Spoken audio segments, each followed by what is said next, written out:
buttons. What button should we push? Is that a good one? Yeah. Okay. If anyone is on here now, let me know if my sound is working. What is this button? At least 1 minute of video is needed to start a highlight. Ooh, a highlight button. Let's see. What's this button? What's this button? Chat, live chat. Okay. All right. I think we're all set.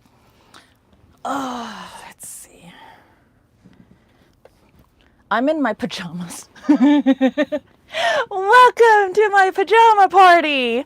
This pajama party, yes. Okay, so we are doing a portrait because in Duff and Tommy's last, in their last live, they're saying that portrait mode is better. So I don't know. Let's try it. Let's try portrait mode. Is that better? Let me see. Okay, let me see. Let's see. Spartacus, are you in here? Medium Dog, good evening. Chris, hey, hi. Everyone's coming in. Humble Schizo, what the hell? Why? Is it because it's in portrait mode? Well, blame it on Duff and Tommy, okay? UC vibes. They're saying that I should do it in portrait mode because it gets more views. I don't know. I'm a day early? Really? Did I set the schedule wrong? Oh my gosh.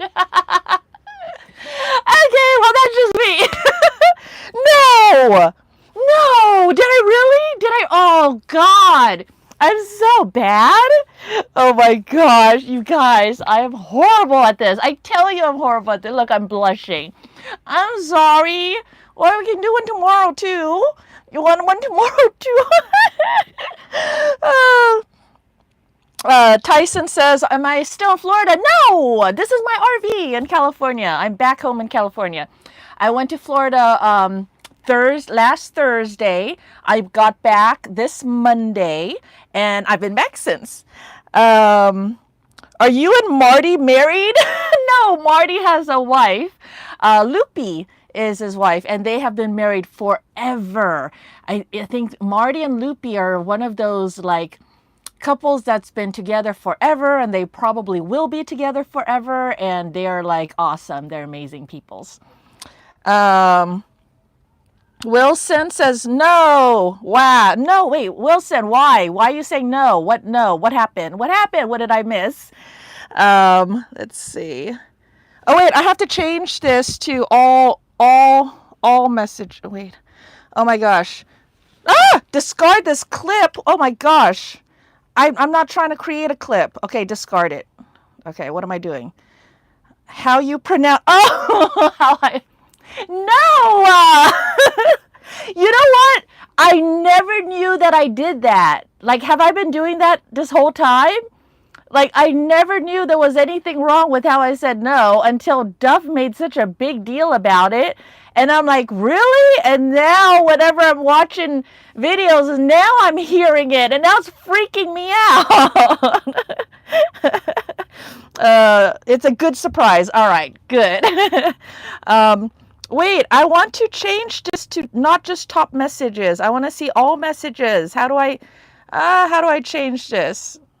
Here we go. All messages. Okay, I don't want it filtering. Let me just go back and see. Did it filter anything? I don't think so. Now I want to make this big. There we go. Now I have all the chats. Alex says, seems like you liked using Sherman S in Florida aside from the braking. Did you try high-speed mode? Duff made sure to set it on high-speed mode before I even got there. Yes, I rode his Sherman S for the entire time I was there. He was very sweet. He basically just gave me his Sherman S. He says, there you go.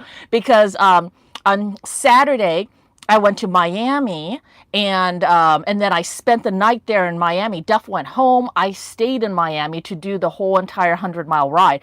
It wasn't even planned to be a 100-mile ride. It was just that I will come to Miami, and you will have me all day all day in Miami and all night, and then I will sleep there. But then I'm going back to Naples the next morning. So you got me all day and all night, and they used it. They used that time well. But the braking on the Sherman S was better. I guess they did another firmware that made the braking better, and in one of the videos, I even said, I was like, "Oh, the braking is better." I was like, "Ooh, is this good?" And then I tried some more, and I was like, "Yeah, it is better." It's still not as good as the other wheels, though. I would say of all the wheels, the Sherman S has the worst braking still, but it's not bad. I mean, it's not bad at all. I mean, it's an excellent wheel, and yeah, I totally enjoyed it. It's just that it can't go as fast, and the braking is not as good. But the Sherman S, what it has over all the other wheels, is that I can totally trust it. Like I hop right on that wheel and I go full blown zoom zoom, and I trust that its beeps are going to be good. And when it dips, even if it does dip, it's going to dip in a manner that is very gentle and comes right back to you. I mean, it's just a very forgiving, very safe, very user-friendly wheel. So yeah, it's a great wheel. I totally enjoyed it while I was there. Bull says, yes, sir. I actually don't do that. I just go, yes. I don't say yes, sir. Why aren't you riding? What do you mean, why aren't I riding? I rode the whole time I was in Florida. And then I rode yesterday. And I didn't ride today because I was feeling lazy. I'm tired today. Give me a break. My legs are all sore. E. Simon. Hi, E. Simon. Chris says, what do you think the weird stuff that you experienced on the patent you didn't like? I don't know. Well, you saw in the video, he just hands me the patent, right? So I didn't set up the pads or anything like that. And I think I have because I had a Marty's Extreme, or the Commander Mini. No, I think it was the Commander Mini. I think I had Marty's Commander Mini for a while, and I made some videos about that. And then I didn't play much on the Extreme or the Patent, but on the Commander Mini, I kind of got it in my head, like, I just don't like 16-inch wheels. Why? Because it's more squirrely. I don't understand it because it's pretty much about the same size. It's a little bit smaller, but it's about the same size as a big wheel. It's about the same weight as a big wheel. It's only a tiny bit smaller, but with a lot less of everything else. So, and then like it's more squirrely because of the smaller tire. It's more wobbly because of that, and it doesn't suck up the bounces as well. So in my head, I'm just like, why? I just don't get it. And that goes across all the 16-inch wheels. Let's see. ETMax, New Commander, and Lynx. What's your favorite and why?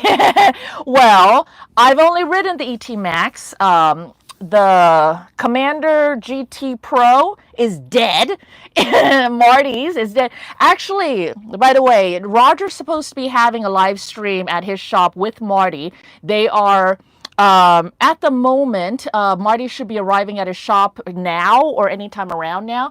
So they are actually going to be putting the new motor in, and they're going to be fixing it. And I think Roger was going to live stream it. So anyone that wants to hop over there can hop over there. It's just changing out a motor. But yeah, once that is fixed, then I'll hopefully, if Marty allows me, then I'll be able to try the Commander GT Pro. The Lynx, I only rode it once, and so I can't say much about it. Maybe if Marty will let me play with his Lynx a little bit more, then I can comment more about that. I do know that the Lynx only weighs about 88 pounds and the ETMax weighs about 110 pounds. So that is already a huge difference between those two wheels and a big consideration when purchasing. But I will tell you that the very first day I rode the Lynx, I had wobbles and I was just kind of like, it's a great wheel, really nicely. Everything was great. Like I couldn't pinpoint anything that I didn't like about it, except that I wobbled so much on it, and that was on video. The ETMax is heavy, but it's the most powerful wheel I had ever ridden. And it's the way it rides, the ride feel, and the way it takes the turns is just dreamboat. It's just love. Like, I got to the point on my EX30 where I love my EX30. I went to the ETMax, and then I came back to my EX30, and now I don't love my EX30 anymore, which is so sad. I love the way that the ETMax rides, and with that huge overhead, like I pushed it to 64.7 miles an hour, which I think is still the highest speed out there. Has anyone beat that yet? Roger hasn't beat it. Sean in New York hasn't beat it. I mean, has anybody beat my high speed yet? I don't think so. But and I did that, and it still had more power to go. So that just means for everyone else, that just means that if you're going to be staying below that, you'll never have to worry about cutting out or anything. That wheel has so much power. It has so much overhead. It's like amazing. So that, I love that wheel. I love that wheel. But it doesn't have enough battery. It does suck up a lot of juice to be able to provide all that power. And if you're going to be gunning it hard up in those limits, up high, it's going to suck down a lot of battery. But another Marty already put out his range test, or he's been riding it. He just completed 100 miles on the ETMax, and he said with one charge stop. So not bad. I would expect the range to be similar of that of the Master, something like that, So that's not bad. He did 100 miles, one charge. So it's not bad. But me, I kind of really love the 3600 watt hour wheels, because I want to have like kind of unlimited, not unlimited, but just more playroom and more room to just gun it as much as I want for longer periods. So I went ahead and asked Millie, and I told her all this. I said, Millie, I love the ETMax. I love all that, but I need it in a 3600 watt hour option. Please tell me there is that. She told me there are no new 3600 watt hour wheels in production now. There's nothing new. And I was like crying. No. So I'm very, very sad about that news. So Millie from Begode, in case you're wondering. Oh my gosh, everyone's talking. Okay, let me see. What's the next question? Humble said, did people notice that Wayne was packing? I was wondering if people were noticing that. I will tell you this, you guys. At the very beginning of my Gator video, you see when I stop and I get off my wheel, I was going to go touch the Gator. And I totally would have, but I actually was afraid that if the Gator did a startling movement, that Wayne would shoot it. And I didn't want the death of a Gator because of something I did. So I stopped, and that whole scene is in the video. It was, I think, it's one of the first Gators that we come to, and then I stop, and then I'm like, I want to pet this one, and then Wayne's like, no, I'm not even kidding. I'm not even kidding with you, Dawn. Get back on your wheel. Come on, let's go, like that. And I don't know, maybe you had to be there, but the tone of his voice and everything made me think that he was really serious, and so I was worried for the Gator, and I was like, aw, but I swear to God, you guys, if I was there alone, I would have been touching Gators with a stick, maybe, just like a gentle little touch. I think that they would be fine with it. These Gators, this is at Bird Rookery Swamp, and there are so many people just walking those paths all the time, and they're walking past all these Gators all the time. These Gators are living with people just walking by them all the time, every day. So there is already an established thing. And you saw the really big Gator with the Gator sure, there are a lot of people touching them and poking them and throwing things at them and stuff like that. And the gators are just like, and you see how fat they are? They're they're fat. They're happy. They're like, they get plenty of food and stuff. Everything in there was just like really calm and everything was just fine. It was fine. Anyways, yeah, let's see. Kelly Chameleon, Roger said you have serious. Kelly Chameleon says Roger said you have serious mental problems. Yeah, Roger would say that, huh? I do. E. Simon says the Patton's a fun wheel, but not great for high speeds. Maybe that's it too. I mean, it's not that I have to have high speeds, but I mean, if it's going to be a wheel that is solely for dirt, I'm not that into dirt. Okay, you guys, I really need to change the screen over here. Oh no. Oh no, I can't change it. How about if I do this? Oh, there we go. Okay. All right, sorry, I had to push buttons. Okay, let me see. Any breaking news on the GT Pro that you can secretly tell us about a breaking on Roger and Marty? Breaking news on the GT Pro. No, they told you all the secrets. The only thing that was secret was when it broke.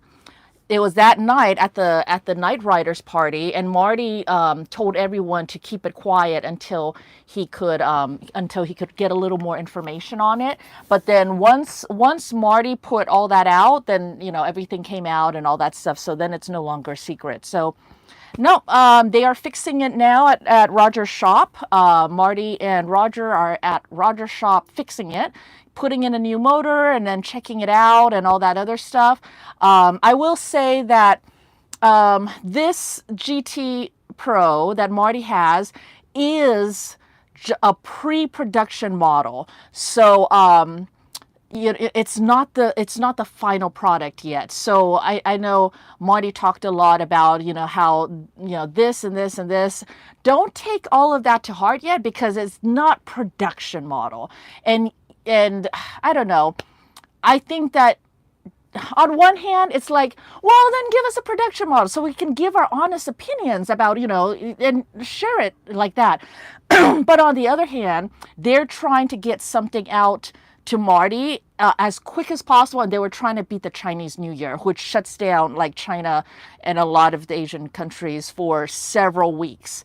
So they were just trying to beat that rush. So there was just a rush to get it. So just be understanding of that. Remember when we first got the Commander Pro, and it was low quality and stuff, and then Marty made a fit about it, and then had a fit about it, and then they fixed everything, and then the other one that we got was like so nice and much better quality and stuff, and then all the production ones are so nice. It'll probably be something like that. So hold your horses on that one. Let's see. Seth, one of these days I'd like to come up to LA area and go for a ride with you guys. Yeah, it's like we have the best rides here. And also, remember, everyone, mark it in your calendars that, mark it in your calendars, like I'm talking so Valley Girl right now. I don't even know what's going on. In October, there will be a EUC SoCal tour. Marty is no longer doing tours. He did his last one last year, but Roger has taken over that. And I don't know if Roger's going to change the name to EUC Adventures or something like that, but it will be in a similar thing where it'll be 7 days of riding. 7 days. Every day riding, and every day will be another amazing SoCal ride that we have. We will have one at the beach. We will have an off-roading one. We will have in the mountains, different mountains. I don't know what's going to be on the schedule, because Roger's taking over and he's going to be doing his thing, but it's going to be amazing. Some of them, so maybe Fullerton Loop. All the rides that you've been seeing us do, we will be doing them. And a lot of them will be rides that, Mount Baldy would definitely be one of them. And so, it's going to be amazing. And there'll be so many people that. So mark it in your calendars because that's when I get to meet the most of you guys, you know. So yeah, come out, have fun. You know, it'll be a vacation and it'll be amazing. And start getting ready for it. Like start riding so that you know your feet don't get tired because it's every day for 7 days. So, and I'll bring donuts. Maybe not every day, but I'll bring some donuts because when I went to Florida and Duff made this big deal about taking me to Dunkin' Donuts, their donuts suck. Like, I don't even understand what he's talking about. Like, I bring amazing donuts. So, at least one of the days, I will bring amazing donuts, and then yeah, you can try my donuts. It's yummy. All right. Let's see.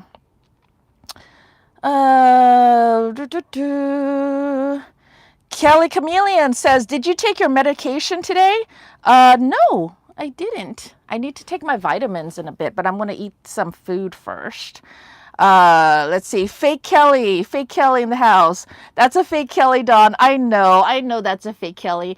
Kelly, I think Kelly and I are friends. I don't think I don't think the real Kelly would be mean to me. Kelly, they came over and rode with us actually, and so I've had time to. I've had the opportunity to spend some time with Kelly, and she's a total sweetheart. Let's see. I also, Kelly says, the only thing fake about me are my butt implants. Okay. Seth says, I also get Lynx wobbles. Okay, right? So it's not just me. The Lynx is a little bit more wobbly. I wondered if it's because I've been getting more and more used to heavier and heavier wheels that when I get to on a lighter wheel that my muscles are used to pushing at a certain force, and if I push like that on a lighter wheel, then you know it wobbles. So it's just something I would need to get used to, of course. But I wondered that, or is it, I don't know. Some people are talking about there is something going on with the Lynx where a spacer was missing from the factory and then they got to put that in. And then some of the Lynxes are just falling over and dying for no reason at all. I'm like, what the hell's up with that? At least the Pagode wheels aren't doing that. Anyways, so yeah, the Lynx has a little bit of problems here and there, but it'll be good to know if the wobbles are not just me. Let's see. Let's see. Wilson says Patent with 241 tire makes it more stable. Highly recommend, except for the suspension. Yeah, the ETMax suspension is no good, but I'm 120 pounds, and that's a 1,300-pound spring. Like, there is no way. Even, you know, everyone's like, oh, you don't understand suspension. I understand that there's no way that my 120 pounds is going to affect a 1,300-pound rated spring. So, Millie already put a 900-pound spring on my ETMax, and so my personal ETMax will have a 900-pound spring, and I think that'll be better. And that's not even me just being a girly girl, because Sean in New York, he even said that they're thinking that they would prefer the 900-pound spring. That 1,300-pound spring is no joke. And yeah, the spring can soften up over time and stuff, but still not with what I do and with my weight. And I mean, Sean's almost double my weight. He's not that big, but you know what I'm saying though, you know, Sean's bigger than I am. And he even says that spring is just very, very stiff. So anyways, okay, I'm going to start ignoring Kelly if she's going to be mean. We need a Dawn Champion Edition ETMax. Maybe that'll be the ETMax with the 900 pound spring and 3,600 watt-hour batteries. The Tyson, Master, Extreme, or Commander Mini, which was your favorite? Well, that's easy for me to answer because I don't like 16-inch wheels. So the Extreme and Commander Mini, 16-inch wheels, out the door, it'll still be the Master for me, out of those three. King Rook says, Dawn, y'all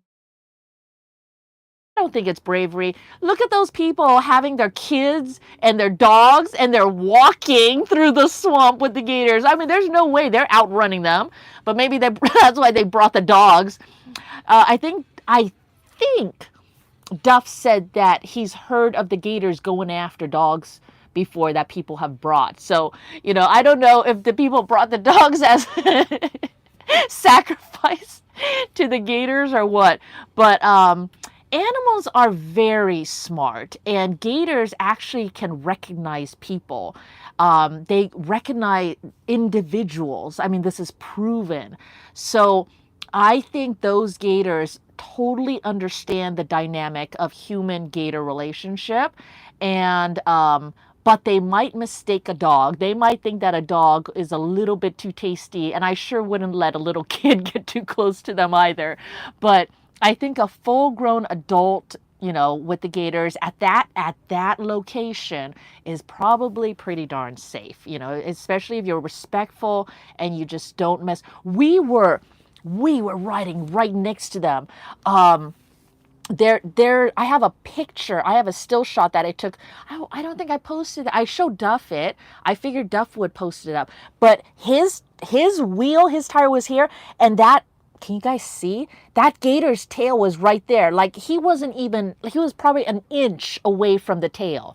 Like, he rolled by so close to that gator's tail. The gator didn't even flinch. Like, the gator just knows, it's fine. It's not like they have anything to fear from the people, and they're not hungry right now. Let's see. Where am I? I saw a tame gator on YouTube that people swam with and pat.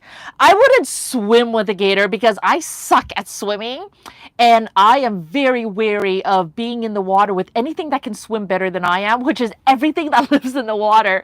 So I wouldn't do that. Oh my gosh, that is super scary. But I definitely would pet. I've pet gators before. I used to live in Thailand, and there's huge gator farms in Thailand. So I grew up like interacting with gators and stuff like that. Now, granted, those were gators at a farm, and they're very used to it and all that stuff. But this place was practically like a wild farm. All right, let's see. Wants to touch a gator. Z-Weem says, wants to touch a gator. Yeah, obviously off her meds. This is just me naturally. This is me all the time.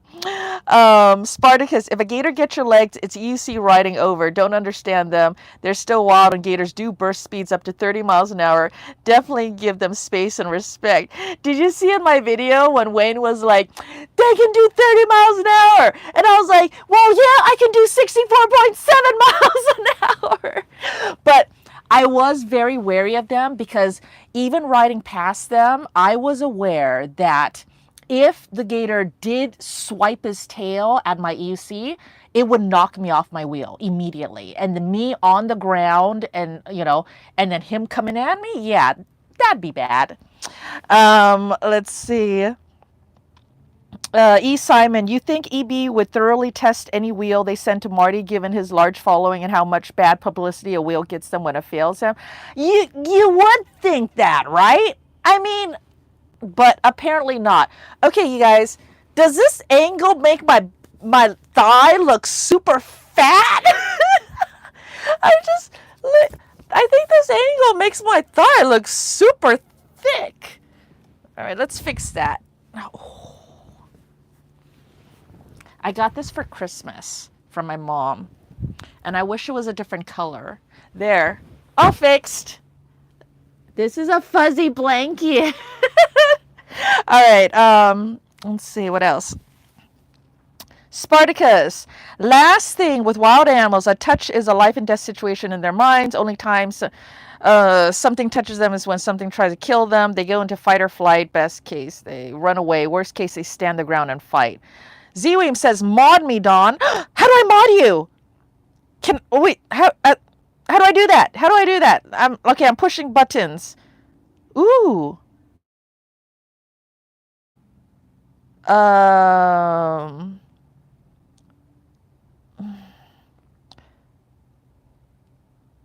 I don't know how to do it. I don't think I can do it on this. I don't think I can do it on this phone too. I probably have to do it on that phone. But I don't know how to mod people. I'm sorry. I suck at this. Ash! Ash from New York, right? Ash is here. Yay! I can't. Yay! Ash is here. Humble says, what? Roger's on too? I don't know. He should be, right? Oh God, it's too hot. Look how thick this blanket is, you guys. It's so cozy, but it's too hot right now. It's like today was the hottest day of the week or something. Um, let's see. EUC with Lucifer. Hi, Don. I'm watching you and Roger at the same time. Okay, so Roger is on. Do you have like one of those fancy computers with like multiple screens so you can see all of us at the same time? That's funny. Um, let's see. Z-Weem, human gator relationships. Get Dawn her meds. Come on. Do you really want me on meds? I mean, life is better with me just being me, okay? It's like, just calm down, accept it, love it.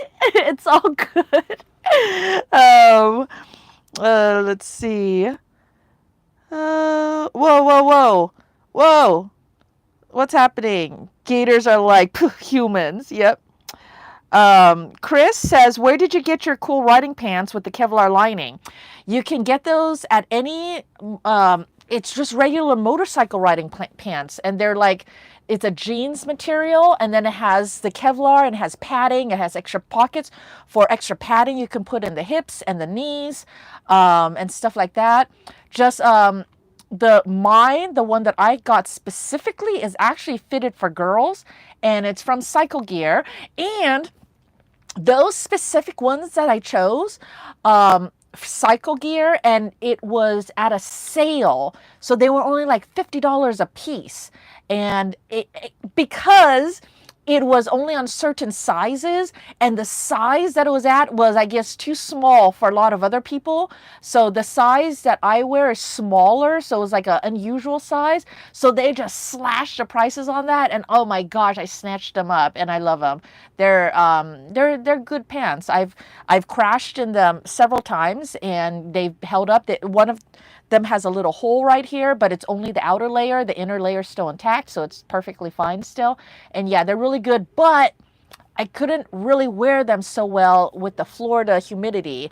It was so hot in Florida, but yeah, I love those pants. So just for guys, it'll be so much easier for you to find. Just look up motorcycle like Kevlar lined riding pants, and then they have a ton of them for you guys. Humble says, I gotta turn on the TV to double screen. EUC Lucifer, yeah, 2 lives at the same time. Seth, what's the ideal wheel, battery size, weight on-road, off-road, suspension style if you were to make your own wheel? I'm super happy with the links. Wish range was longer. Don't we all wish range was longer all the time? More range all the time. Ideal wheel, battery size, 3,600 watt hours for me.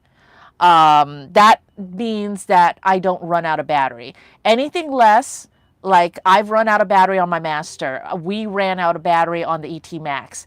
And, in those times, my EX30 with its bigger battery was able to push and get the smaller wheels home. So 3,600 watt hours is what I love. Weight on road, I didn't have a problem with the ETMax's weight of 110 pounds, but it's not just the weight, it's how the weight is balanced. So the Master Pro is closer to 118, 120 pounds, which is actually my weight. So, it's like, but I think that wheel is just super unbalanced. The 110 pounds of the ETMax was fine.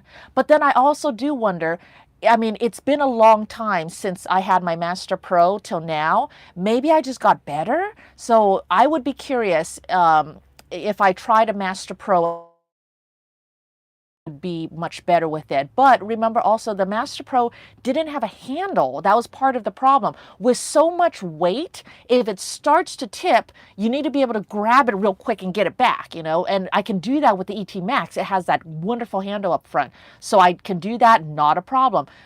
The Master Pro unbalanced, doesn't have a handle, and even heavier. So I think that that's a problem with that.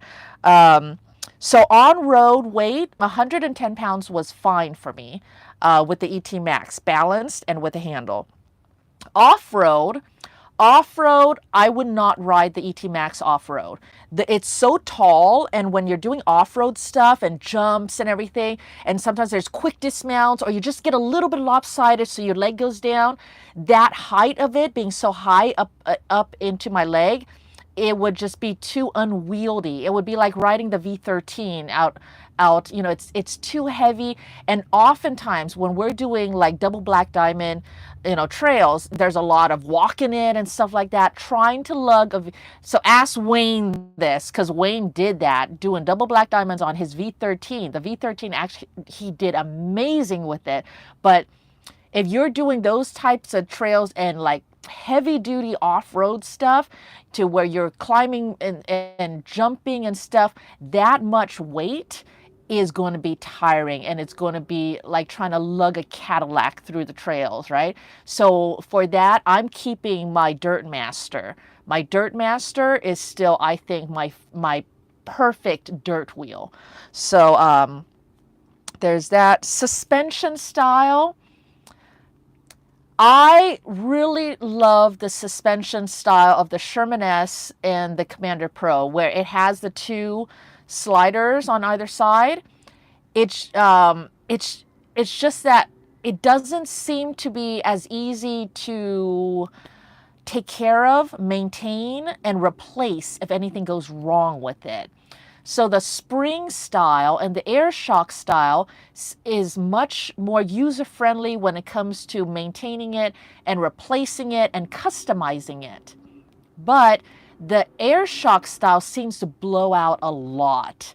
I've even blown them out, and I'm barely even doing anything with it, right? So the air shocks are nice because they have so much adjustability, and it's fairly simple to change them out, and then you can change out the linkages and stuff like that. But they blow out like all the time. And then maybe you have to learn how to service them and stuff, and that's a pain.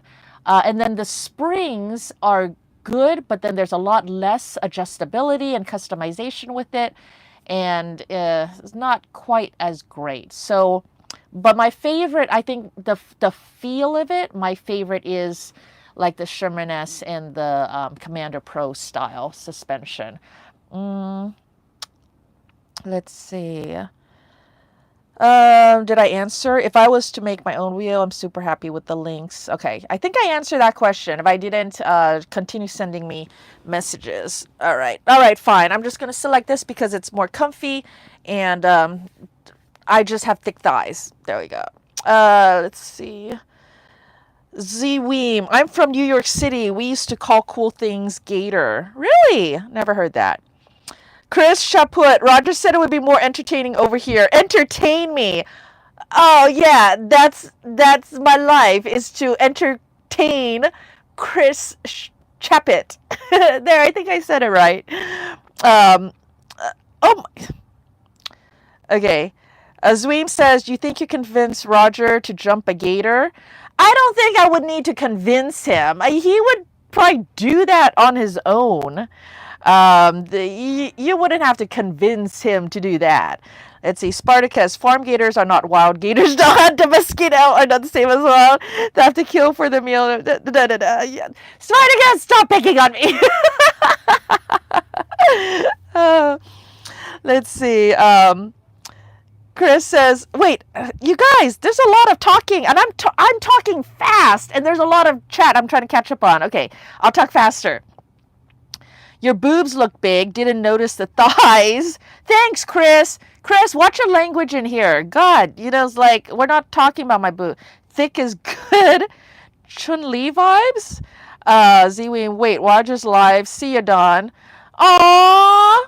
EUC with TV for Thanks a lot, you know. Yeah, Roger gets the TV. I get a little dinky phone screen. That's fine. Um, yeah, Roger's being chivalrous and said, "Go watch Dawn." No, go watch Roger. You know, it's like I'm nobody's second choice. Let's see. Zoom, forget the Kevlar. The blue jeans looked way better. Humble Schizo, Roger Marty filming their live on a 2007 iPotato. Can you help them?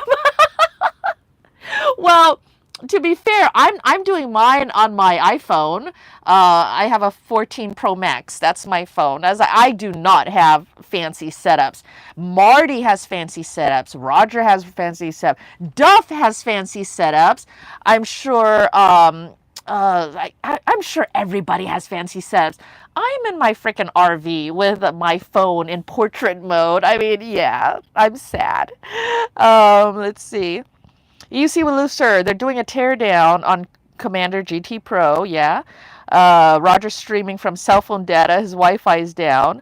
Oh, it's the Wi-Fi quality. My bad. It looked horrible earlier. It's better now. Dirt Master sounds like a fancy carpet cleaner. Big thighs. Every day's leg day for EUC riders. Dirt Master. Okay, I think I. Oh my gosh. Okay, I caught up. I caught up to chat. Yay! I took my patent apart today to change a tire and checked every bolt. 6 month service, only took about an hour. It was very boring. Zweem says, I'm still here. Chris says, hey, if you're ever back on East Coast, my area has some awesome wide open twisty mountain roads. I won't be able to keep up, but I bet you'll love them.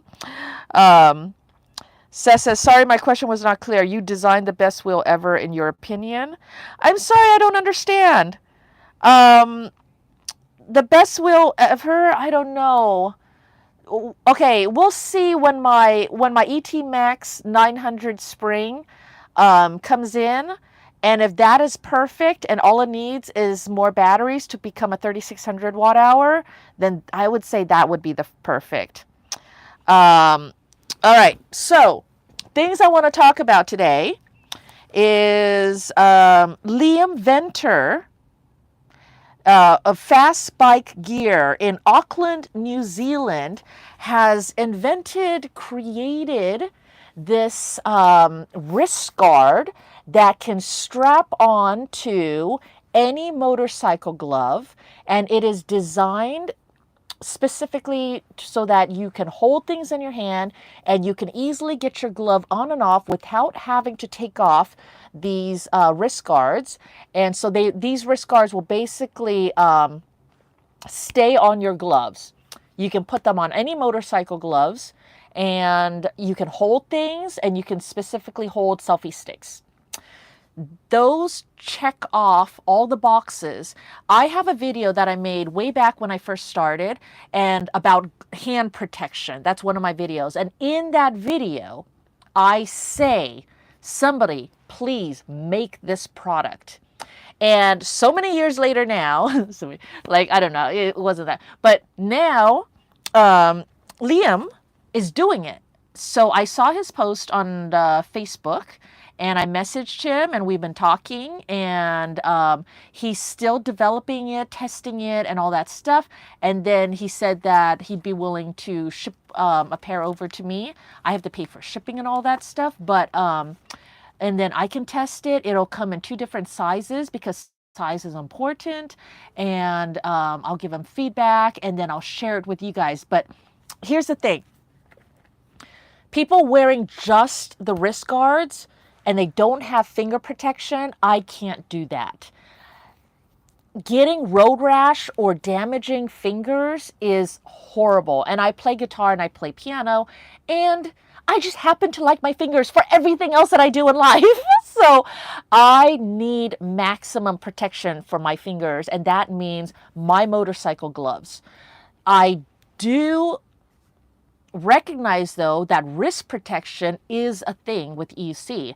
So I get the gloves that I've been wearing all this time. I have 2 different pairs, a summer set and a winter set. Those ones, I always get the ones with the wrist protection.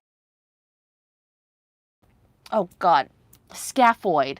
It protects the scaphoid bone, which is that scaphoid bone is a small bone in your wrist that always breaks when you break your fall using your wrist. So one thing with me is I never break my fall with my wrist. That is standard one-on-one how to fall training. You do not fall like this.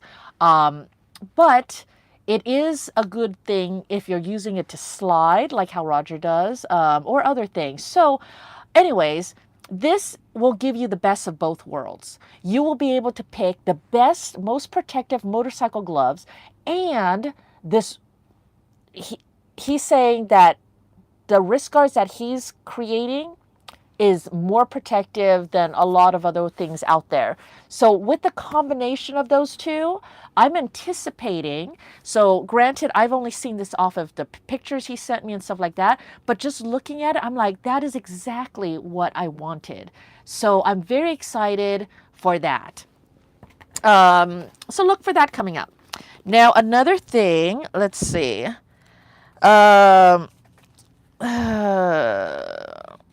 Okay, so the other thing is EWheels has a challenge out. Did you guys know this? Oh my gosh.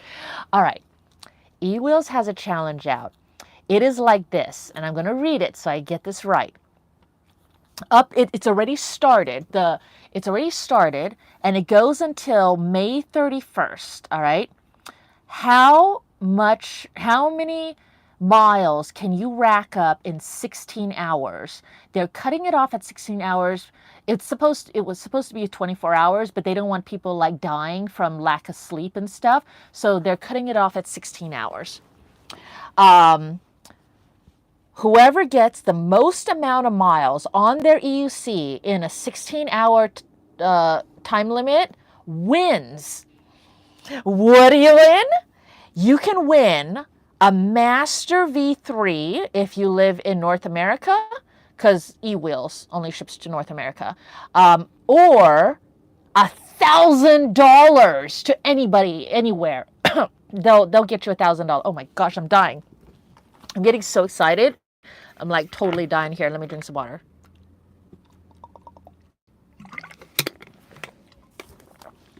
So, you want a new wheel? You want $1,000? Check out this challenge. Here are the rules. You need to wear full gear, helmet, protection, stuff like that. So you have to wear full gear.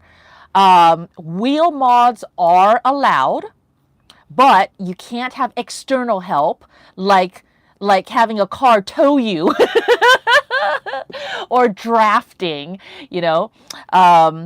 You have to use EUC World trip logging. You cannot change your batteries. So you can't just have all these batteries and like come back and change out the batteries. So you have to charge. No changing wheels. Can you imagine? Like just be able to do a loop, come back, hop on another wheel. No, it's one wheel and those batteries on the wheels. But it says you can have mods. So if that one wheel had extra batteries on it, that's probably okay, I guess, because it says wheel mods are allowed. Let's see, you need to have video and photos of riding and your charging spots. You need to take screenshots before and after every leg and charging spot. And you have to be willing to do an interview with the EWheels race team. Easy, easy, right? I mean, that's all the rules.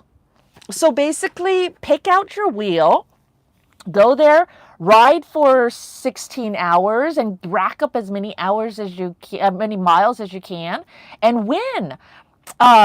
So I'm super excited because that's like, I love challenges, right? Here's another challenge. So that'll be really fun. And I just did 100 miles. I can do 100 miles in my sleep. That's nothing. But many people can do that.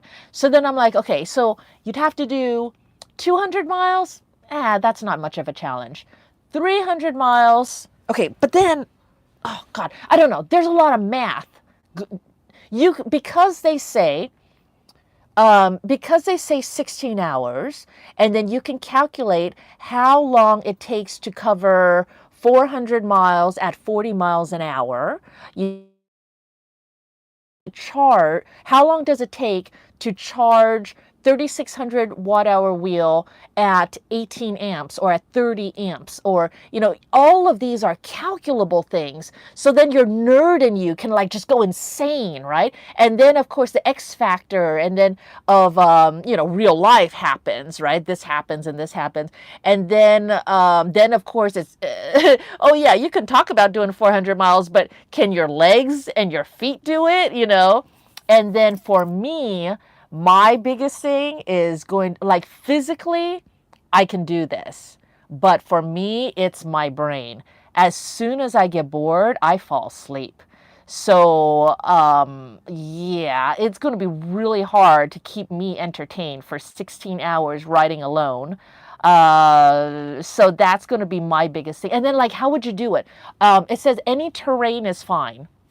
So like how would we do this, guys? Oh my gosh, I want to have a race team and like brainstorm like how to do this. Like it's like, should we do like a loop? Should I figure out a loop around my house and then always come back to my house and charge? Then I can charge everything up, and then it takes about an hour to charge up I'd be using my EX30. So it'd take me about an hour to charge. Or should I pick a location like, let's say 150 miles one way and then 150 miles back. So that'll be 300 miles. And then if I need to do more miles, then I can do it like close to home. And then I can hit different spots along the way. But then that's, can I figure out where all the charge spots would be? Would I be doing EV charging? Or what if I visited all my friends? Like, what if I did a trip and rode my wheel to Marty's house and then charged at his house for an hour, then rode my wheel to someone else's house and someone else's house, and just visit all my friends, something like that. Or go to Arizona, or like, I don't know, the possibilities, right? So I think it's a good discussion. So I think it'll be fun. I think it'll be a good discussion. I don't know if I personally will go past this stage of, oh my God, this is so fun. It's so exciting to figure this out. And then when it actually comes down to it, I'm like, never mind. It sounds like too much work. But anyways, I did want to share that with you guys so that you guys can get excited and try to think of plans. All right, let's see. Let's go back to chat. I gotta scroll up. Is that wrist guard your product? No, the wrist guard is a product of Liam Venter of Fast Bike Gear in Auckland, New Zealand, and they will ship worldwide. I thought it was 2,000. Really? I saw 1,000, so you can go back and look.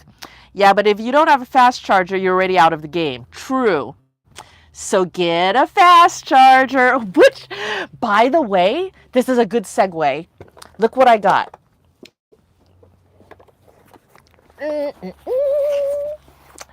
This is my new fast charger, you guys, and I love it. Okay, so for this whole time, I've been using the Roger Charger V2, and I just recently got the V4 SC. This is my new one, and I'll tell you why. When we were doing the 100-mile ride in Florida, then Jerry was trying to charge his wheel. We all pull out our fast chargers. Wayne had a fast charger. We all had fast chargers, right? Wayne, we all pull it out. We all plug into the EV station, EV adapter. And Jerry's fast charger, he got one from AliExpress, and his fast charger exploded. It went pop, pop, pop, pop, pop, pop, like that. The wheel wasn't even plugged into it yet. It was just plugged into the EV adapter. And Wayne was already charging his wheel. I was already charging my wheel with my V2. And Jerry's exploded and died. And it was a weird thing, too, because afterwards he plugged it into a 110 outlet and it would power up. But these fast chargers, you plug it in, it'll power up. And then it also does a, when it actually powers up. It wasn't doing that second power up anymore. So it technically turned on, but it was like functionally dead. So we were in the middle of our whole ride, and the next section we were charging up. It was so late at night, and we were charging at this EV station because we were looking forward to the next leg of our ride was going to be fast. We were going to have some fun, and Jerry was going to miss out because his fast charger just died. So what we ended up doing was Wayne used his fast charger to charge Jerry's wheel, and then he took my fast charger to charge up his wheel. And because I had the Sherman S, I had the biggest battery, and so it was fine. I still had enough battery. That's the other thing. In Florida, I was the only one with a 3600 watt hour wheel. So I had plenty of battery the whole entire time. Everyone else in Florida had smaller wheels. There was a T4, there was a 16S, there were Masters. I don't know what other there were. There was one other person, Enrique. I love Enrique. He had an OG Sherman with 3200 watt hours. So that one still had no range. What's that word? Range anxiety. He didn't have range anxiety. I didn't have range anxiety, but everyone else did.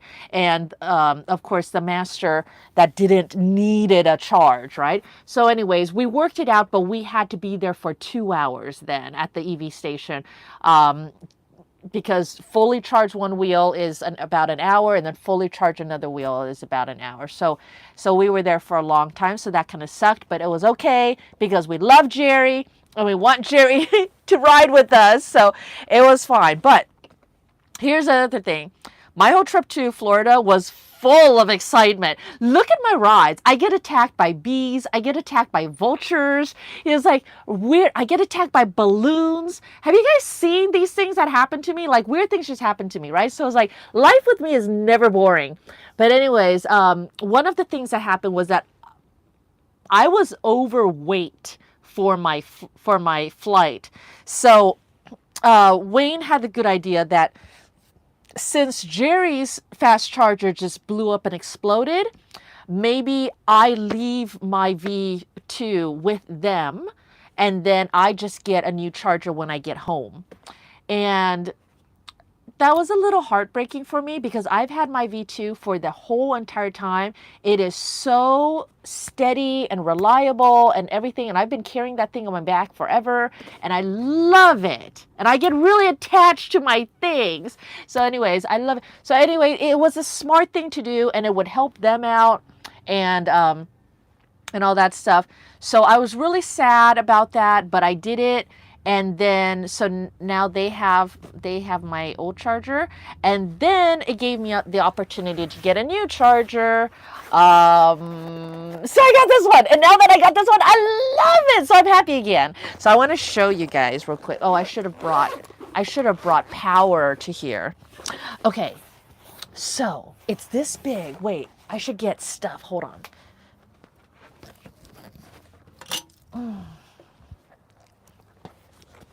All right, look at my little baby tape measure. It's so cute.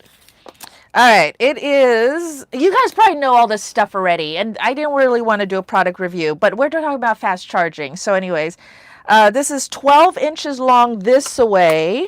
It is about, let's see, 5 inches this way, and it's about 2.5 inches this way, and it's about 6 pounds total in here. And then I open this up, and I have all my cables on this side, and then there's a flappy flap over here, and then here, oh, do you want to see how it looks in here? It takes up the whole entire space. I need to get bumpers. I need bumpers, and then I'm going to bling it. But I need bumpers for it. Roger sells the bumpers as well. Or he might even have it so you can print out your own bumpers. I don't know. But it's like this. So it's really... Okay. This is smaller than my V2. And so much more quiet than my V2. So I know a lot of people are like, oh, these things are loud. You don't know how they used to be. They used to be, and my stock charger is loud. This is so much more quiet. And so really right now, the really good and then Roger also has a smaller one. I don't know what it's called, but it's something else SC, and it's like that much smaller. It looks tiny, but the tiny one can do 12 to 14 amps, and this can do 25 amps or higher. So I like to charge at 18 amps, and so this is the one that I chose. But oh God, you guys, I need to plug this in and show you the display because it is just so gorgeous. And it's so easy to use, and it connects via Bluetooth to an app on your phone, so you can see the incoming power, and you can see where your wheel is at, and God, you can see where the wheel is at and charging because it's Bluetooth. So whatever the Bluetooth range is, where can I plug this in? Where can I plug this in? Oh my gosh, I need a thingy. Oh my gosh, why am I so unprepared? Oh.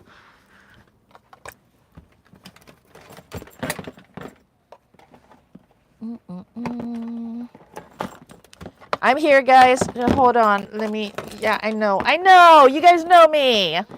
Okay. Here, it's starting up. Is that pretty? So it's all set up to charge my EX30 right now. But look, it tells you like all these things. And that's quiet. Isn't this quiet? It's quiet. Okay. I'm unplugging it now. It's going to ramp up. So when all the fans go, it ramps up to that. But still, you guys, this is quiet compared to what they used to be. And anyways, I love it. I love it, love it, love it. So I already tested it at Mount Baldy the other day, and it worked beautifully, charged up my wheel quickly, and fits in my backpack. A lot smaller package in my backpack, so I can fit a lot more other things in my backpack. Not that I need to stuff my backpack full of stuff. Okay. Chat. Let's see. Maybe Go George was wrong. $2,000?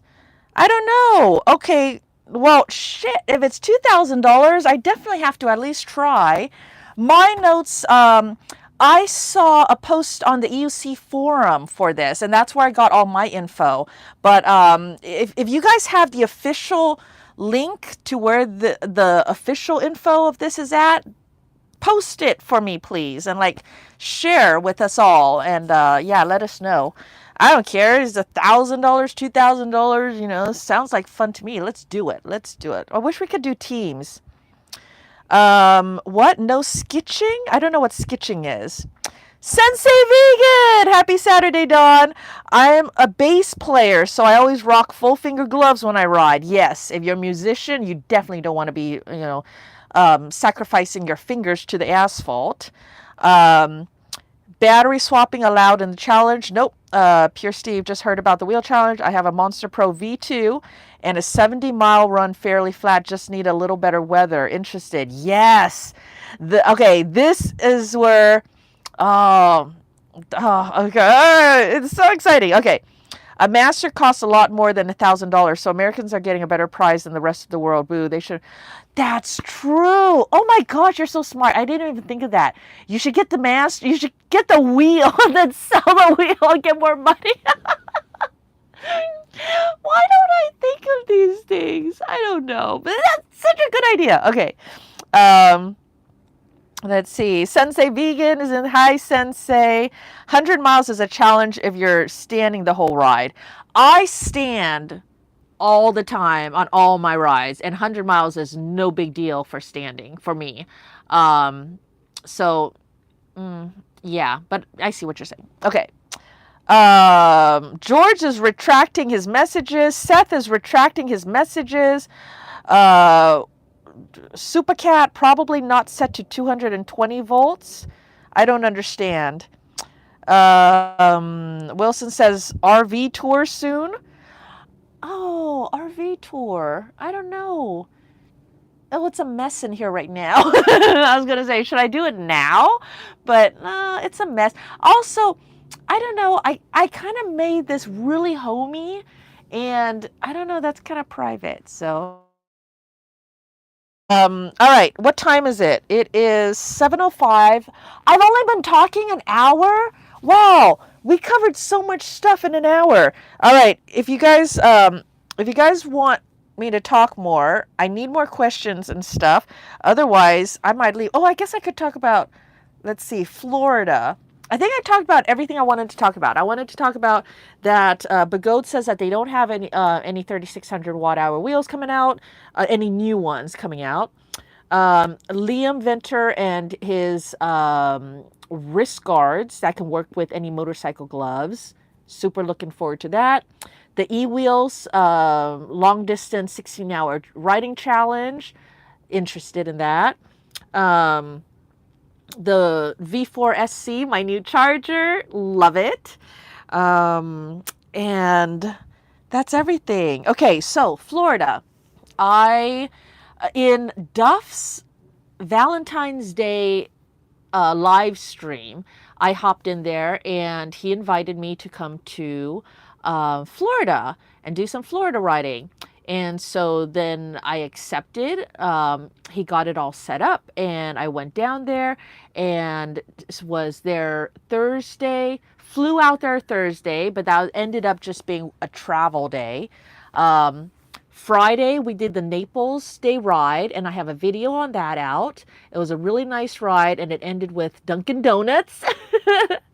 and and then I ended up falling in love with the ham and cheese stuffer at Dunkin' Donuts. So like I kind of really like that. I'm kind of missing it. I wonder if there's Dunkin' Donuts around here I can get that at.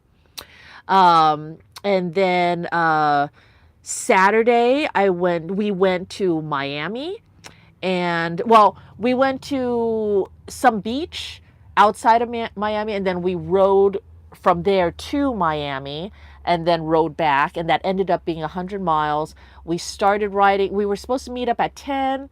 I think we started riding at 11 and then we didn't get back to the cars until like 1:20 in the morning. And then Wayne, Duff left before that, before the end, because he had to get home to let Elsa out to go potty. Elsa's his dog, and Elsa loves me, and I love Elsa. And so Duff went home. I stayed out there in Miami with the group ride. Rob in Miami, Ryan, who's been out here riding with us before, Wayne and Jerry, whom I met at the last EUC tour. Um, and so that's the thing. I made some really good friendships on the EUC tour. So, like, yeah, come out and join us for that.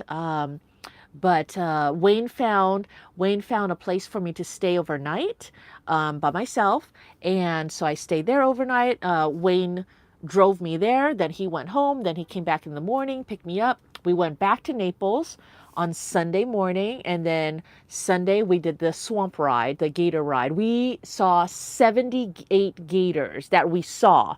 That's not even counting the gators we didn't see.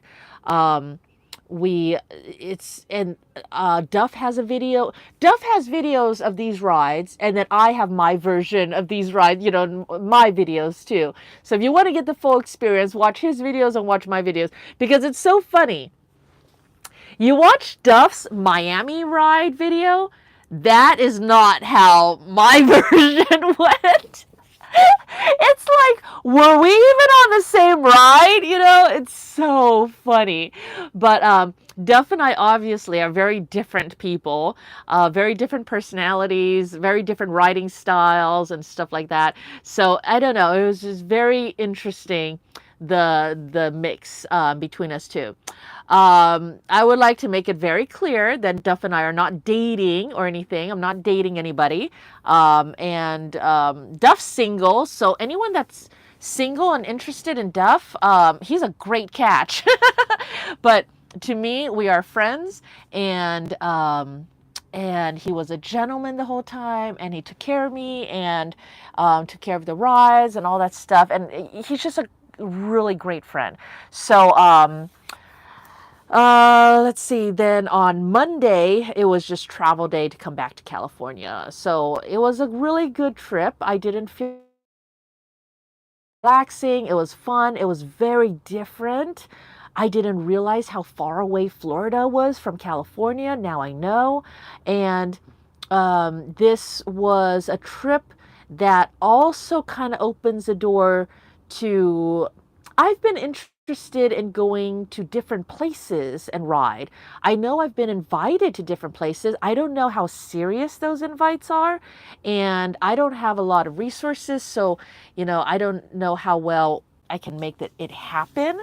But like, there's just people talk about, going to New York or going to Poland, going to China, going to Australia, going to France, things like that. So I needed to know like what gear I would pack, how much gear would I bring with me. For this trip, I took all of my gear, and I actually bought a checked luggage, which this is the first time I've ever used a checked luggage. I've always used carry-ons in the past, but that checked luggage, my gear filled up that checked luggage bag, and then I was over limit as well. My boots are really big and clunky, and my helmet is huge, and then everything else, and my pants are super thick.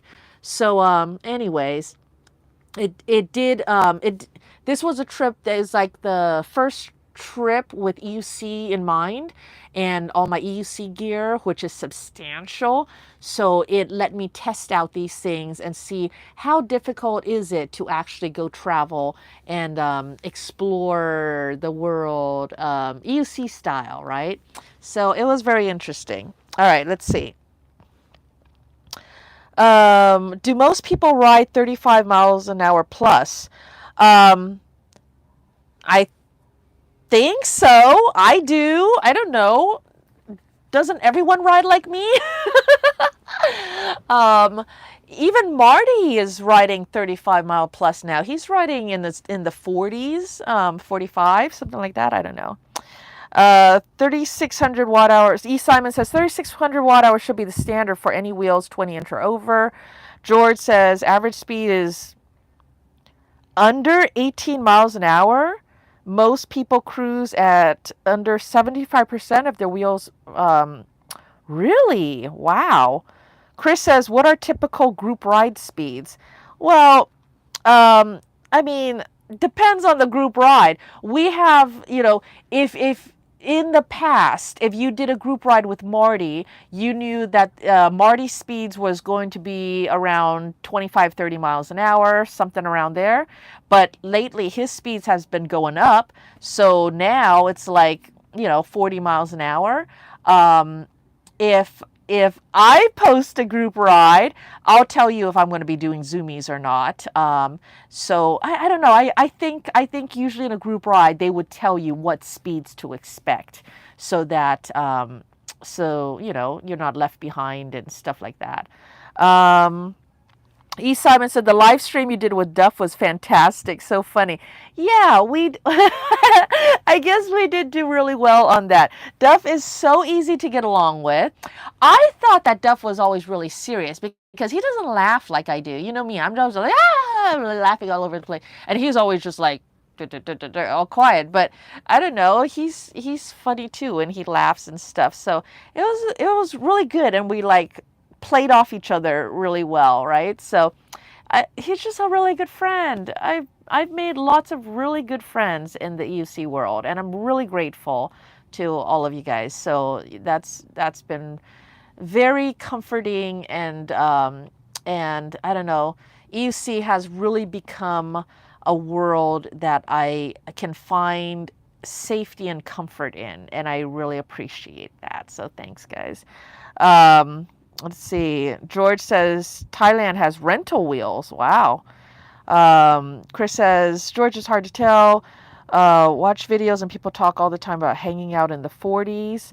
It depends on what your group consists of. Like we have rides coming up here that's going to be rides of people with their kids, and how young are their kids, how fast do the kids ride at, and the age and skill level of everybody, and what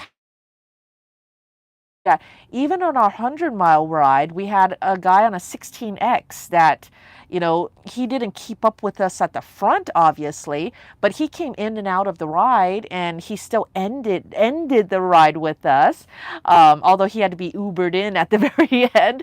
But you know, so I mean, yeah, it's very open. Just depends on what you all want to do. Um, let's see. George says, I've never gone over 28 miles an hour on my 16X. I just hit 38 miles an hour first time the other day on my patent. To be fair, taking it very slow and just recently uncapped my speed. That's fine. You know, do what you're comfortable with. Like, not everybody has to be zooming around like crazy people. Like, don't do what I do. A lot of the stuff that I do is, I don't know, why do I do this stuff I do? Um, oh, God. Okay, I can't explain me. Um, Pirate Bear. If Vegas is close enough, there are lots of trails and stuff to ride here. As a local, I always like to see people getting off the strip and doing things. I've been to Vegas once, EUC riding style. That was when they had the races at Vegas. And we ended up riding with Zen Lee. Zen Lee took us out and rode in that red, dusty dirt. That red dust like went everywhere on the wheel. It was like the weird Mars dirt. But anyways, that was fun hanging out with Zen Lee there. B-Tran says, do you know when the next Fullerton Loop ride will be? I haven't seen anything posted, but whenever you want, go ride Fullerton. Who does Fullerton group rides?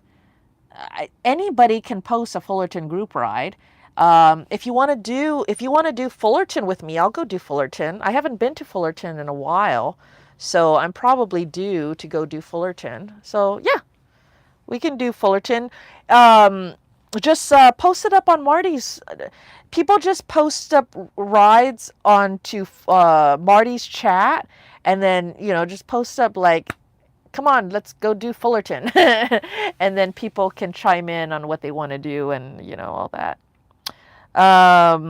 George says a Moab Utah trip is fun too.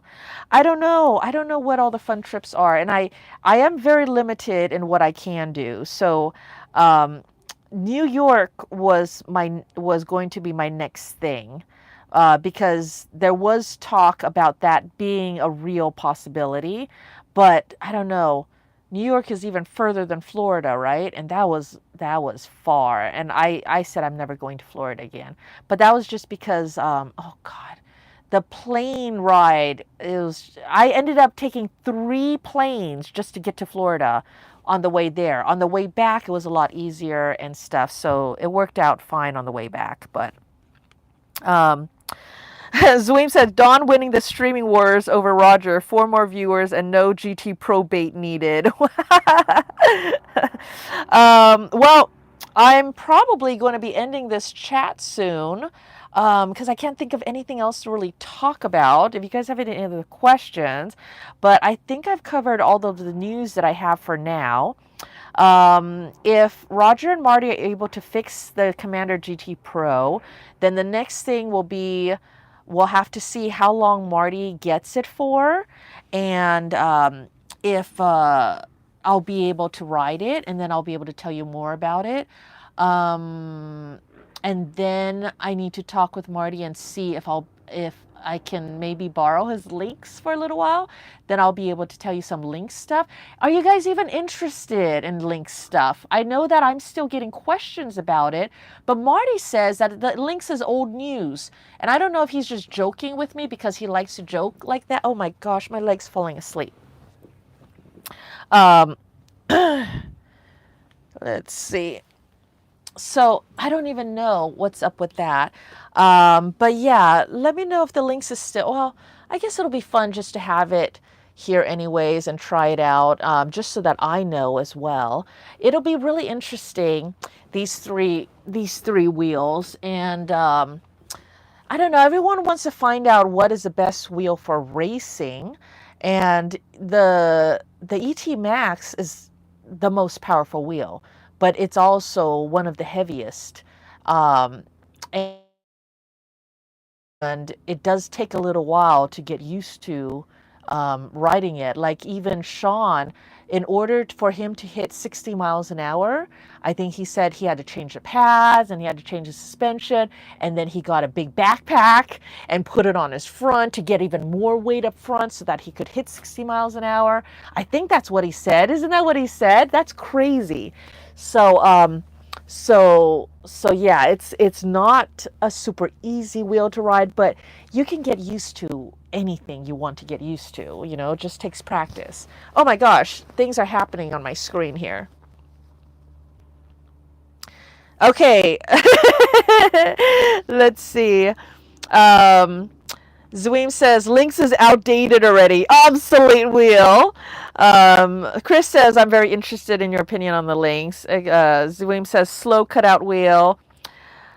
Chris says 168 volt EX30. Excited?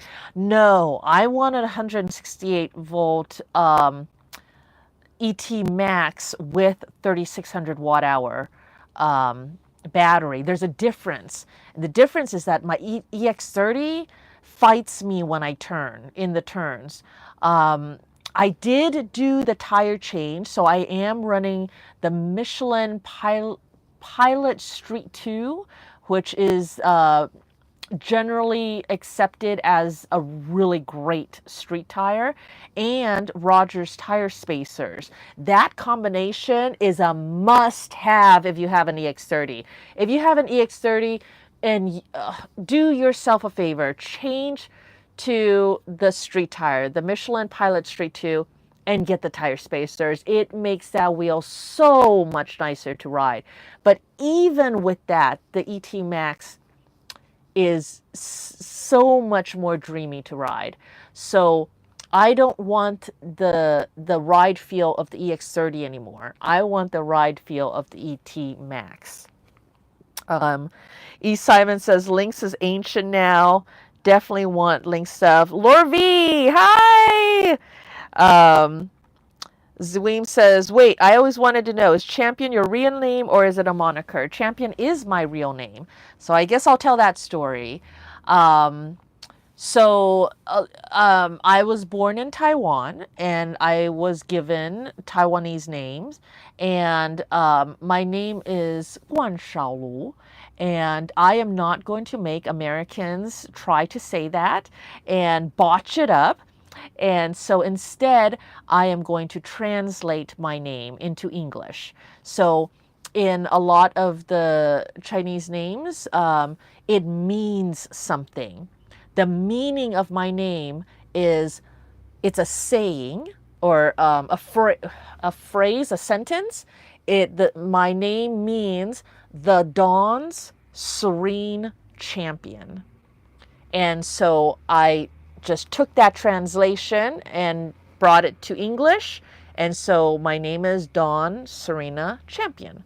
So there you go. So it is my real name. I just translated it so you guys don't have to try and say my Chinese name. Let's see. Is there anything else that I wanted to talk about? I don't know. We already have so much news, right? We can talk about some of Roger's stuff. Roger is going to, I think he's out of the V4 SCs, but he'll have some more in a couple weeks. I think he's coming in with a new charger.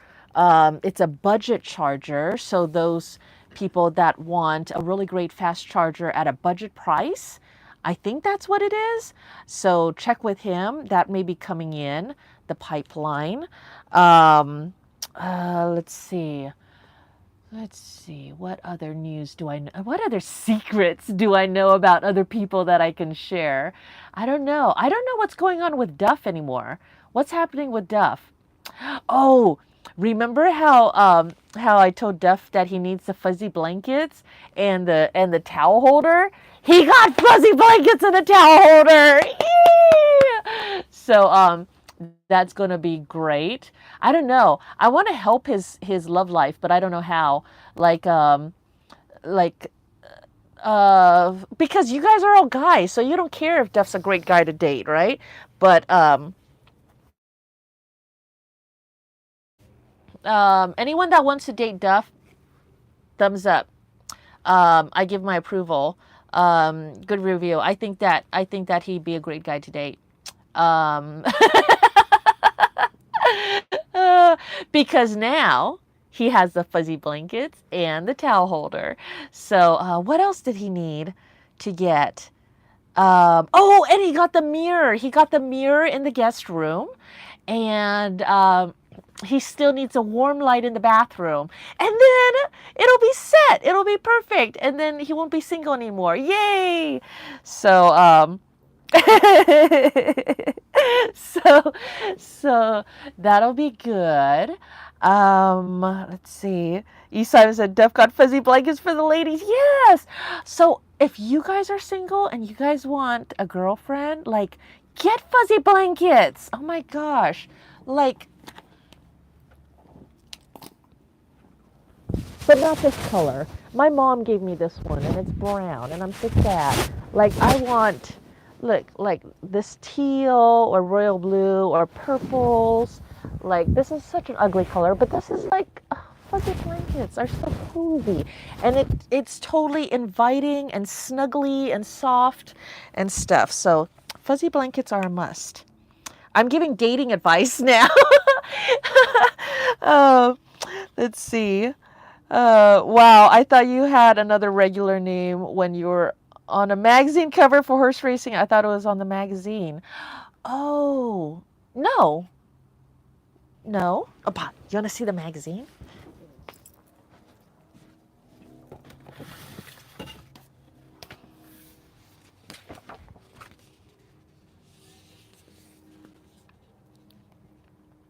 Um, this is a UK magazine too. So that's my horse list there. And it says Don Champion. Where? Oh, here. Oh, you guys can't read it, right? But there. It says cover photo Don Champion and Lasser. So, yeah. That's that. Let's see. Humble warming toilet. Yes. Oh my gosh, you guys. I've never been on a warming toilet before with the bidet thing and stuff, and oh my gosh, it's like fancy. That is pretty impressive. It's not really proper talk for public, but it's impressive. Brave says, "Who are you dating, Miss Champion?" I'm not dating anybody. No one can handle me. I'm too crazy. I don't know. Like, yeah, I don't know. I need someone totally perfect, someone that can handle my crazy, and I don't know. Like, oh, it's a yeah, that's a very difficult question. I would think that it would be a very strange person that'd be able to handle all of me. Um, let's see. Can we get a view? An e-view of Ash? I don't know. What does that mean? E. Simon, I have a wife. We have all the fuzzy blankets. Yes! We love fuzzy blankets. Oh my gosh. Chris says, I wonder sometimes we ride a vehicle that only carries one person. Loners at heart. You know what's funny? Everything that I have ever done is loner stuff. Racing motorcycles, with my horseback riding, I did endurance racing on horseback, loner, and then EUC loner. I have always been a loner. I like the freedom to be able to do what I do without being held back and stuff. And then I went through a period where I got tied down and it was bad. And I'm getting out of that situation now. And then with the EUC, when I started EUC was when I started taking my life back from when I got trapped. And want to ever be trapped again. And then I want to go back to my life pre-trapped, which was I went on a 22-day trip. Um, and I was supposed to be doing a 10-day Africa safari on horseback, and it was very extreme. So only the best of the best riders, because you're in Africa safari, okay? You are literally out in the wilderness. This is more wild than this little tiny bird rookery swamp with all the gators, okay? This, we had hippos and lions and spitting cobras and giraffes and all the different types of antelope and leopards and everything, and elephants. Everything can kill you out there, and this was the wild.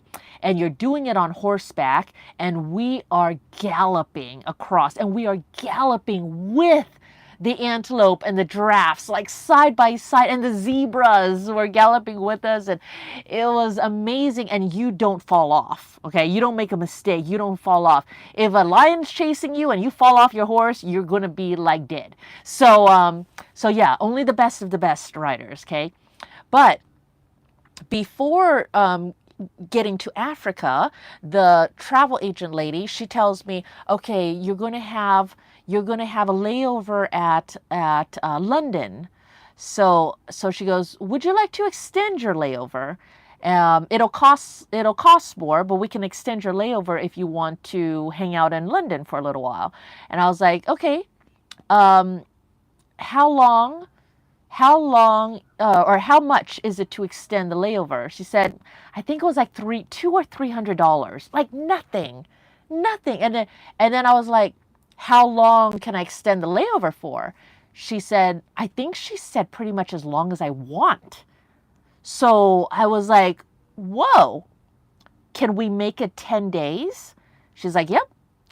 So if I add 10 days to a layover, it only cost me $200 to $300. This is for the plane ticket. This is just talking about the plane ticket.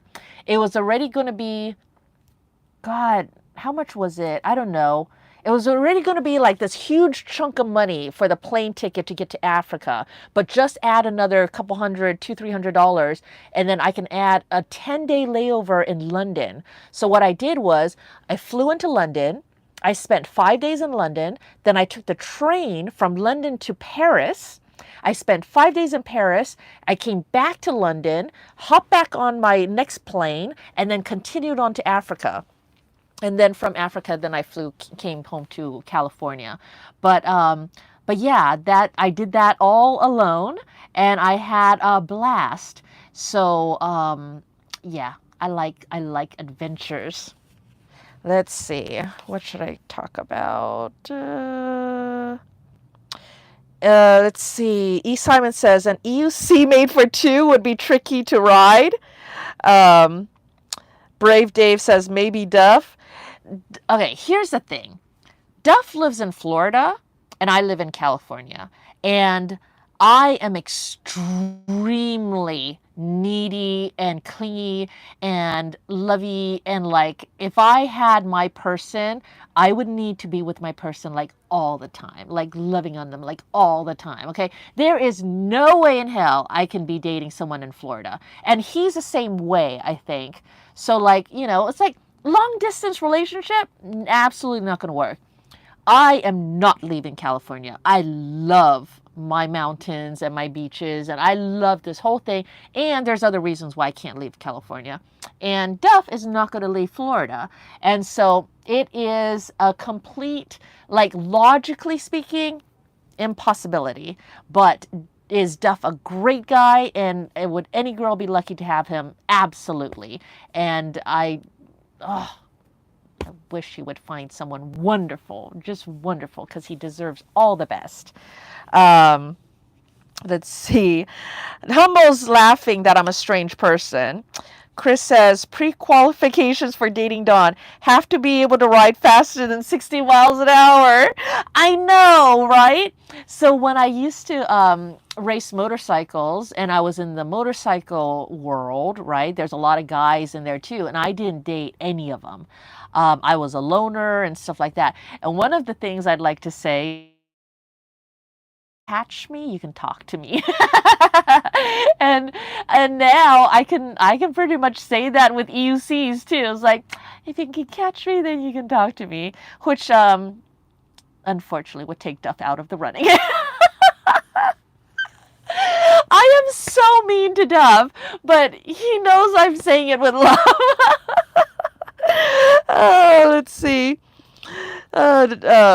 Humble says Duff could move. Duff is not going to move. He hates it here in California because we have, what does he hate? We were talking about this the last his last live stream, the Valentine's Day one, and even then, I mean, I don't know. I don't know. I think I don't know. I can't say anything because then it'll sound like Duff is in some way lacking or whatever, and he's not. He is an absolutely great guy and stuff, but I just, it's like I'm not dating anyone and I don't see the possibility of that. But it's not Duff, it's me. Should I say that? I don't know. I don't know how to have this conversation because I don't want to say anything that is at all like trying to hint that Duff is not good enough or he's not an absolutely wonderful guy. But at the same time, it's like, this isn't going to happen, you guys. So like, yeah. Humble says, not that you're strange. You said that your special person would have to be a very strange person. That made me laugh. Well, don't you think so? Don't you think you would have to be strange like me and be able to put up with me and be able to cater to all of my needs and stuff? Like, I don't know. I think I'm weird, so then my person would have to be weird. But yeah, I don't know how love actually works. So that would be really interesting. But I think that I think that there's a large part of it that it wouldn't be a choice. Like on paper, you can have your requirements on paper. Okay, they have to be this, and this, right? But I think love in reality is really going to be whatever your heart says, and I don't think you get to dictate or decide that at all. It's going to be magic, and it's going to be a surprise, and it's going to be out of your control, and it's just going to be like choo choo choo, like sparkles and fireworks and like yeah, and everything will just work out and be perfect. So yeah, good luck with that. No one knows how love works. That's what's so cool about it. You know what I've noticed though is I lost love for a long time. And I'm not talking about romantic love. I'm just talking about love in general. So in this time, when I started EUC was when I started to regain myself, right? And I had to learn how to love myself again. I had to learn, actually, I shouldn't even say again. I don't think I've ever loved myself. But I actually, so for the first time, I had to learn to love myself. I had to learn how to find happiness again. And I had to learn patience. And then I had to, I don't know, relearn the joys of life. And so I know I seem a little over the top and stuff and being overreacting about really stupid little things in life that bring me so much joy. But that's actually a conscious decision that I've been doing, and it's been part of my journey, is to actively look for happiness. And a lot of times I think it's so easy to want to think that happiness, I think the default that I had was thinking that happiness was going to be in somebody else. It's like, I need to find someone to love me because I don't love myself. And so I need to find someone to love me, and then that'll prove and then they can give me love, and then I'll feel loved and stuff like that. And that's a default way to think. But now I think that that's too much pressure on any one person.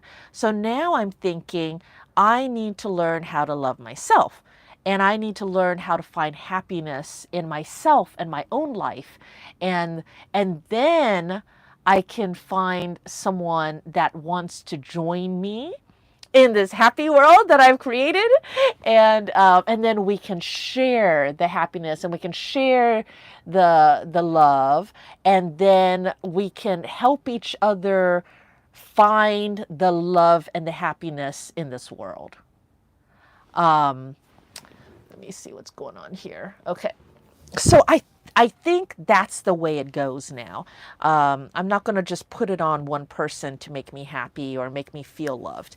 And that's interesting too, because that means that, I don't know, for a while I was feeling like I had so much love inside me, and I just wanted somebody that I could just pour all of this love onto, and just like, oh, it's like, why can't I just need this person, and to exist. And then I had a revelation. I was like, what if I just pour it onto myself? Because I'm like craving love, but I had all this love in me and I don't need another person to pour it onto. What if I poured it back onto myself?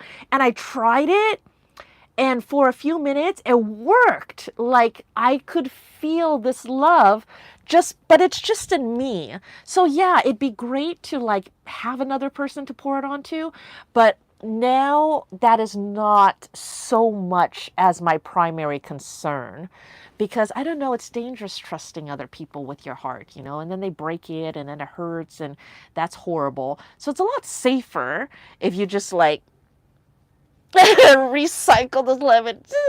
So I don't know. There is that. I don't know. What love advice do you have to give me? Let's see. Have you checked in on the mule donkey? Not sure the correct term. Those videos. Um, I have a new donkey that I'm working on now. The donkey that I've been working on, he's doing great. He's now my client, permanent client. So I work with him all the time. And yeah, that was great because that owner, that donkey was going downhill, and that donkey was headed to the slaughterhouse because nobody could trim his hooves. And it got to the point where they had to sedate him every time to trim him. And then he started getting smart about getting sedated. So now he was going to fight the sedation, and he was getting more violent about it. And he was going to, he wasn't having it anymore. And so he was getting more and more dangerous. So I changed it all around. I can trim him without him being sedated and with his full and complete cooperation. And so it is perfect now. And now he is now a member of society again. He is no longer have to be considered dangerous. And it's perfect. And now I have another donkey that is in horrible condition, and I'm now working on him, and he's now my newest client, and it's going to be good. Let's see. You obviously love yourself more than the people you saw with one foot in the grave and heart attack, Florida. No, I was considerate of them. I didn't buzz my buzzer at them.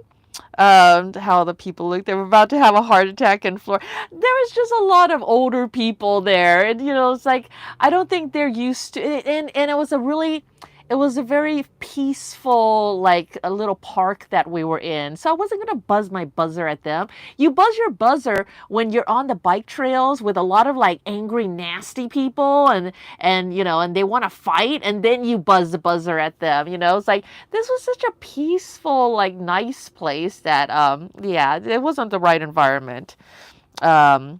E. Simon says, love of self is really important. Love attracts love. That's what I'm hoping for.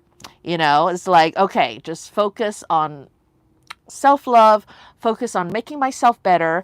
I have a lot of demons in my past. I have a lot of insecurities. You guys have heard me talking about the racing world and why I'm not little baby Hulk moments when I lose my temper, and then I'm like, you asshole, and I slammed the EX30s down, and then I cut out because I totally over torqued it because I was mad at the truck that just cut me off. Like things like that. It's like, ooh, stop. I need to learn to control my temper. Do not road rage. Just let it go. Fill your inner heart with peace and love and kindness. It's like focus more on that rather than racing around. Um, and then, and so so here's the thing. I am not going to go chasing after love anymore. Um, and I guess that's what I'm saying. Okay, yes, that's what I'm saying. Um, I'm not going to be chasing after it. I'm not going to be begging for it. I'm not going to be like constantly craving it or wanting it or searching for it. I am going to focus on myself and focus on making myself a better person, and hopefully my person will find me. So love attracts love, or what is meant to be will be, and I don't know, what is it? Don't chase, attract. So whoever is meant to be in my life will come to be in my life. All right, so having said that, it is now 7:46. I think we had a great chat. Oh my gosh. We're like talking about wheels and challenges, and then talking about love and getting all like sopped and sappy. I'm surprised you guys stayed for love chat. My goodness. This is like a girlfriend. We're having girlfriend chat. Oh, you know why? Because I'm totally in my PJs. This is total girl chat hour, right? You guys are my girlfriends. So it's like, oh yeah, because I'm in PJs and we got the fuzzy blanket and we're just like, yay, girl chat. Um, Humble Schizo, here's a relationship question. Do you think you'd prefer someone with the same hobbies or not? Some people want their hobbies to be their alone time.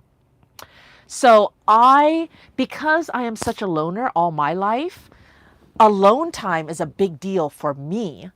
Like I need my alone time. In fact, I don't know. Here's a secret. Do you want to know this secret? When I went to Florida, I was staying at Duff's place. He had a guest room made up for me. I had my own bathroom. I think I was the first one to take a shower in his guest bathroom shower and the guest room and stuff like that, because that's his new house place, right? So so anyways, he had it all set up nice for me, and I actually would take his wheels and go out for rides by myself. I go, these were not the official rides. The official rides are the ones that I videotaped and I shared with you guys. I posted on my YouTube and all that. But these are rides that I'd be like, hey Duff, can I take your wheel? He's like, sure, and I go, all right, cool. I'm gonna head out and I'll be back later. He's like, what? And I was like, yeah, I'll be back later. So I don't tell him when I'm coming back or where I'm going. I don't know where I'm going. I've never been to Florida before. But I would just go on rides by myself. And I needed that alone time. And he asked me about it afterwards. He's like, maybe he was worried, like, did I do something wrong? Like, where were you going? Are you okay? And stuff like that. But that was my alone time, because here's the thing, like, I am actually an introvert. And so and this is what I explained to him too, when I go out to parties or a group ride or something like that, I have to set myself up to be able to deal with that. And that's why a lot of times I go to group rides early, so that I can be alone. I can arrive at the location and be alone and talk myself down, because I'll get super anxious. I'll get social anxiety. So I'll talk myself down and be like, ooh, like, all that stuff. And then after the group ride or a group function, when I get alone again, like alone back in my car alone, or get home alone, then I'd be like, whew, and I just, I don't know, I feel like I can just like relax again. Like my walls aren't up. being at Duff's place, it's like, I mean, he was on that side of the house. I was on this side of the house. So we're totally separate and everything. But still, I felt the need to like leave the house completely and just be like, whew, and be alone. So I am very aware of alone time. It's like, I need my alone time because I'm such alone. I've been doing that all my life. Um, so if my guy needed alone time, I'd be like, yes, you have your alone time. I have my alone time. But then when we come back together, then we get snuggle time together, like that, right? So I would totally honor the alone time. Do we have to have the same hobbies? I don't think so. I think I answered that question, right? We should have our alone time stuff, but um, I I don't know. It would be, I don't think there's a right or wrong answer to it. It'd be something that we talk about. There was a great scene in Sex in the City when Carrie got her new boyfriend and they just moved in together, and Carrie's been alone a lot, and her boyfriend was very loving and very supportive, but at one point, like, she came in and there was a scene, and this just played recently, which is why I'm even talking about or remember it, but what happened was she comes into the apartment. He's already there. He's reading a book on a seat. And then she comes in and she's all like, okay, can we just pretend that I'm not here? You stay there. I stay here. I'm going to close these blinds. Just pretend I'm here. Just don't talk to me. And he's like, okay. So she goes in there and then she like lays down on the bed and she's like, and she just needed a moment to like relax from the day and like reabsorb into herself. And I totally felt that moment for her. Like, I know that feeling. I love that. Like that. And then she lay there for like a minute and then she got up, opened the blinds again, and then went to him, like that. So I think that's how I would be too. Like if I was in a relationship, it's like, I think that my alone time, it might just be a minute or whatever. And then I'd want to be with my person again, like that. But yeah, whatever alone time he wants, then he can have it. I don't care. Although I guess with my person, I would care, right? I'd be all like, I want to be with you all the time. Let's see. You seem so sweet, but I'd be intimidated of you because you're so fast. You should be intimidated by me.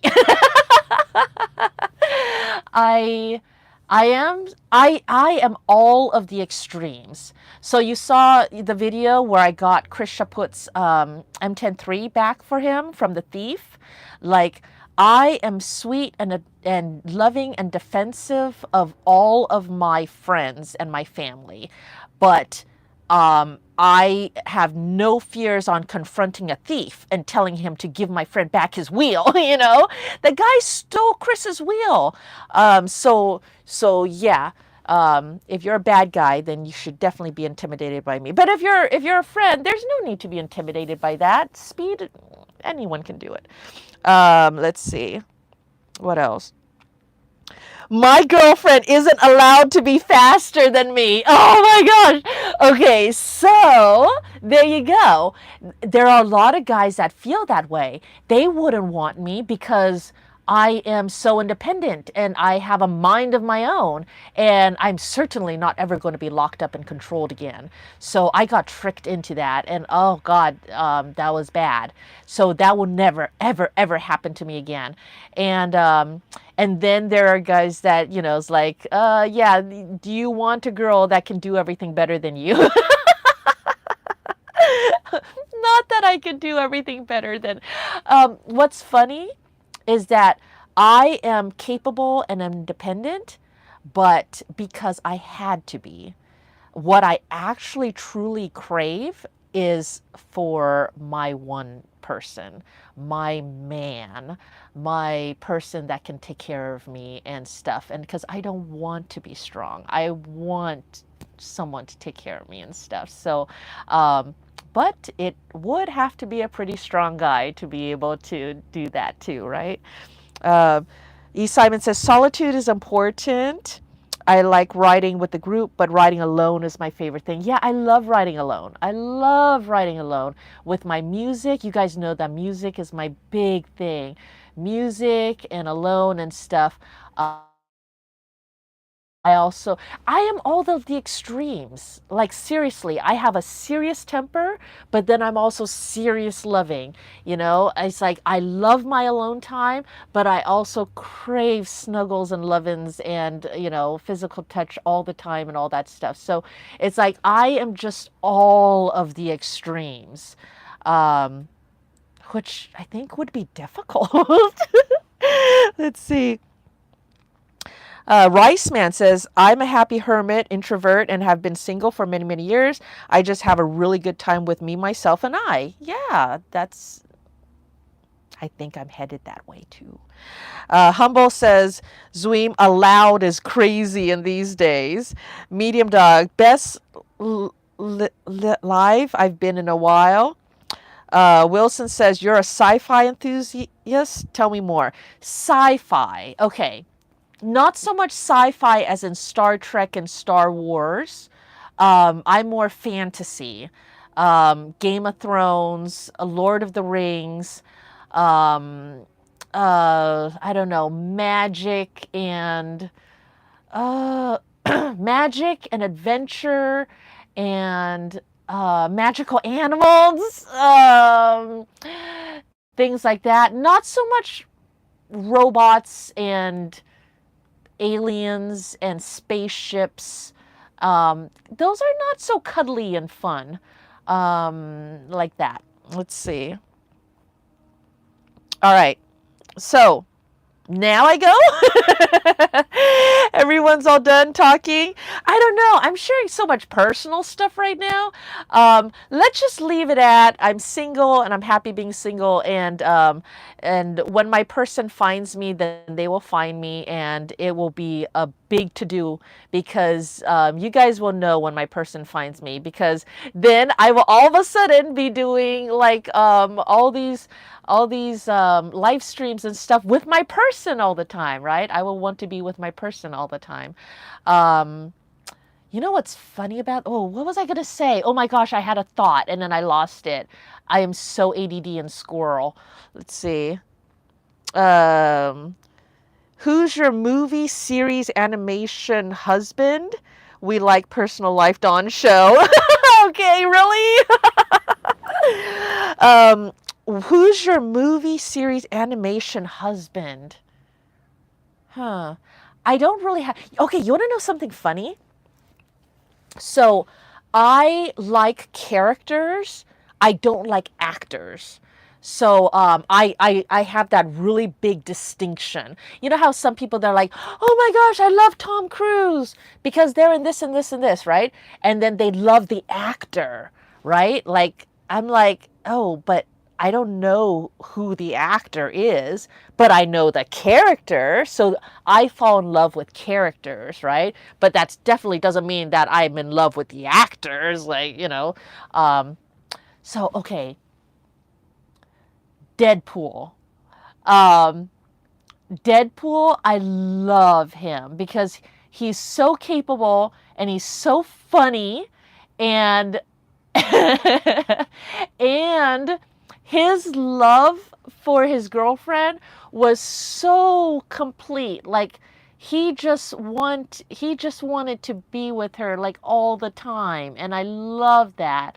And the only thing is that I'd be so mad at him for not coming to be with me just because his face was all messed up. Like I'd be mad. I'd be like, no. Who else?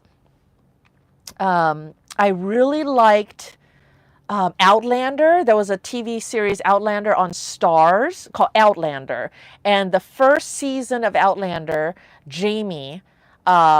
I really liked Jamie. He was really sweet and really nice. So the type of characters that I like. Oh, and you guys know that all of my wheels are named after Game of Thrones men characters, right? Did you guys know that? So how I pick them. This is how I pick my imaginary husbands. How I pick them is I want a man that is very capable, very smart, very physically fit, um,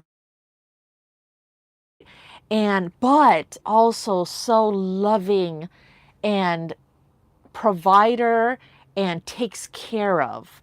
So the very first wheel that I got, I named him after Jura, and like absolutely no. Mm, mm, you know how guys like they make sex jokes and stuff, and they're just like, "Oh yeah, I'd hit that," or that's very. I find that behavior extremely rude, crude, and disrespectful, and so not sexy, so unattractive, so like opposite of attractive. Like if I hear a guy talking like that about a girl or in any manner, they are immediately like X, right? Because my guy would be chivalrous and like a Prince Charming. He wouldn't think that way. And he'd be loving and gentle and want to take care of a woman, not look at a woman as a sex object. And any guy that looks at or treats me or talks to me or refers to me in any way as just a sex object will immediately get my hate and disdain, because I think that I've worked on myself enough to where I have way more value than just sex. I think that I would be more of a complete package sort of thing, and I have value. I have value in all sorts and different ways, not just sex. So if you're just looking for a sex object, that is absolutely not me. So these characters that I've chosen are ones that, I don't know, they're men that see the value, the whole value in a woman, and doesn't ever want to squash them down, because I've gotten a lot of that. I've gotten a lot of guys that see or think that I would be so great to have as a trophy maybe, but then want to squash me down to make sure that I don't intimidate them, or I don't be above them, or oh, if I don't trample on their poor little egos, or male ego sort of thing, which I have no intention on trampling on anybody's male egos. I'm just being me, and my man would be strong enough that I wouldn't have to dim myself down in order for him to be him. I can be me and he can be him, and we can complement and build each other up together, and uplift each other and complement each other and support each other, and it's like all that together, not have one person under the other. It's like, God, I hate that. That's kind of what I hate about the competition thing. It's like people always in competition with each other. It's like, I go fast, but I'm not going fast to compete with anybody else. I go fast for the joy of feeling the flow and just feeling that. And then someone wants to come up and go, yeah, you're fast. Let's race. Let me see if I'm faster than you. That's such a turnoff. Like, seriously, it's like, go. If that's your goal, go be fast somewhere else. I'm not trying to be fast to beat anybody or prove anything. So, it's just like ruins the whole point of everything. Let's see. That's a hard contradiction. I don't know what you're referring to, but I am a lot of contradictions. That's what I'm saying. I am like everything. I'm like every extreme all wrapped up into one. It's crazy, but it works. It works. Wow, that was unexpected. Oh God, I need to be watching this as I'm talking, because I don't know what you're referring to now. He's definitely strange. A Lannister always pays his debts on wheels. Oh, are you talking about Jorah? Okay, because Jorah never tried to be sexual or demand a relationship. He just wanted You know, he took it upon himself to take care of her, look out for her, and all that without ever demanding anything back in return, I think. And he was just, I don't know, he was just supportive and loving. I don't know, but I felt safe in that energy. Let's see. Um, I don't know, Dawn. Then why do you speed up when someone passes you? Well, I don't want to be left behind. uh, um, I do have that competitive edge as well, and I do have that temper, and I do need to curb that in myself. And that has been a demon that I've been working on in myself as well. So yes. Um, oh no, Modi! Modi's here. Modi goes, what the F did I just tune into? Modi, this is girlfriend chat with Dawn Champion and her. This is me and my PJs and fuzzy blanket time. And God, oh my gosh, you guys, I don't even know why we're talking about this stuff. But Duff would say extreme. I was saying that your crush on Deadpool caught me off guard. Hey, Modi. But isn't Deadpool amazing? Like, wait, why don't we think Deadpool's amazing? Okay, who else is amazing? Let's see. Thor is pretty hot. Thor is pretty hot, but Thor is emotionally unavailable. You know what? I'm done with emotionally unavailable guys. I want someone that is emotionally available. So if Thor is going to be emotionally unavailable, which I think he is, then he's out. Deadpool, he's emotionally available, right?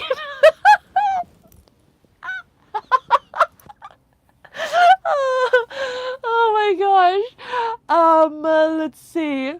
Who else is really Captain America. Okay, let's talk about Captain America. Captain America is awesome, so hot, but he's too goody two shoes, right? Like I kind of like the Deadpool humor over goody two shoes Captain America. Although Captain America has the original classic old school kind of love, right? The one and only girl that he loved, and then he goes back into time after doing all of his duty. Then he goes back into time just to be with her and live his life with her because that's all he ever wanted. Oh! Oh, okay. But he only has that one girl that he's after. Okay, so that's like me. I just have that one guy. I just need that one guy that I'm after. So, okay, Captain America, he is okay. He's amazing, but he's taken with his one girl. Let's see. The Hulk is strong and clever too. The Hulk is strong and clever too. Yes. Yes, but oh God. What's his name when he's not the Hulk? Yeah, not so much. Although personality-wise, I think the Hulk and I relate. We're like personality twinsies. Old-fashioned. Gerard Butler in the 300. Man for You. Okay. Okay. Yes. Because you know what? He was a leader of the 300. He is so manly, so buff, so strong, and his wife was so strong and everything as well. And he wasn't intimidated by her. He let her be strong and he was strong. So they could both be like strong together. And she uses her strength to support him. And he uses his strength to support her. And he never tries to crush her. And he was very open that she was everything to him. Right. And like a lot of to show other guys that they love their woman. And that's like ridiculous, right? If you're going to think that way, then yeah, don't even talk to me. It's like if you know that you are strong and you can be proud of your woman, and that would just make it so all the other guys would just be jealous of you, you know, like that. I don't know, but their relationship was awesome, right? And oh yeah, I love that. Okay, yes, in the 300, that was really good, but he goes and dies, so that's sad. Let's see, John Wick. I've never seen John Wick in a relationship, so I don't know. He sure does look like he'd be emotionally unavailable. He's too quiet, right? He's an animal lover, yay. But yeah, John Wick, I have nothing to go off of what he'd be like in a relationship. Um, Bruce Banner, yes. See, that's another Bruce Banner. He never expressed how he would be like in a relationship, so I don't know. I don't know how that would work. All right, who else? Old fashioned. Yes, old fashioned love. I love that. Um, but in a way that doesn't squishes the girl. Everyone always wants to squish the girl. Like, you can't do that. I would need someone that can see the value that I bring onto the table and want to embrace that instead of wanting to squish that down or want me to change and stuff, you know. Who else, you guys? Let's see.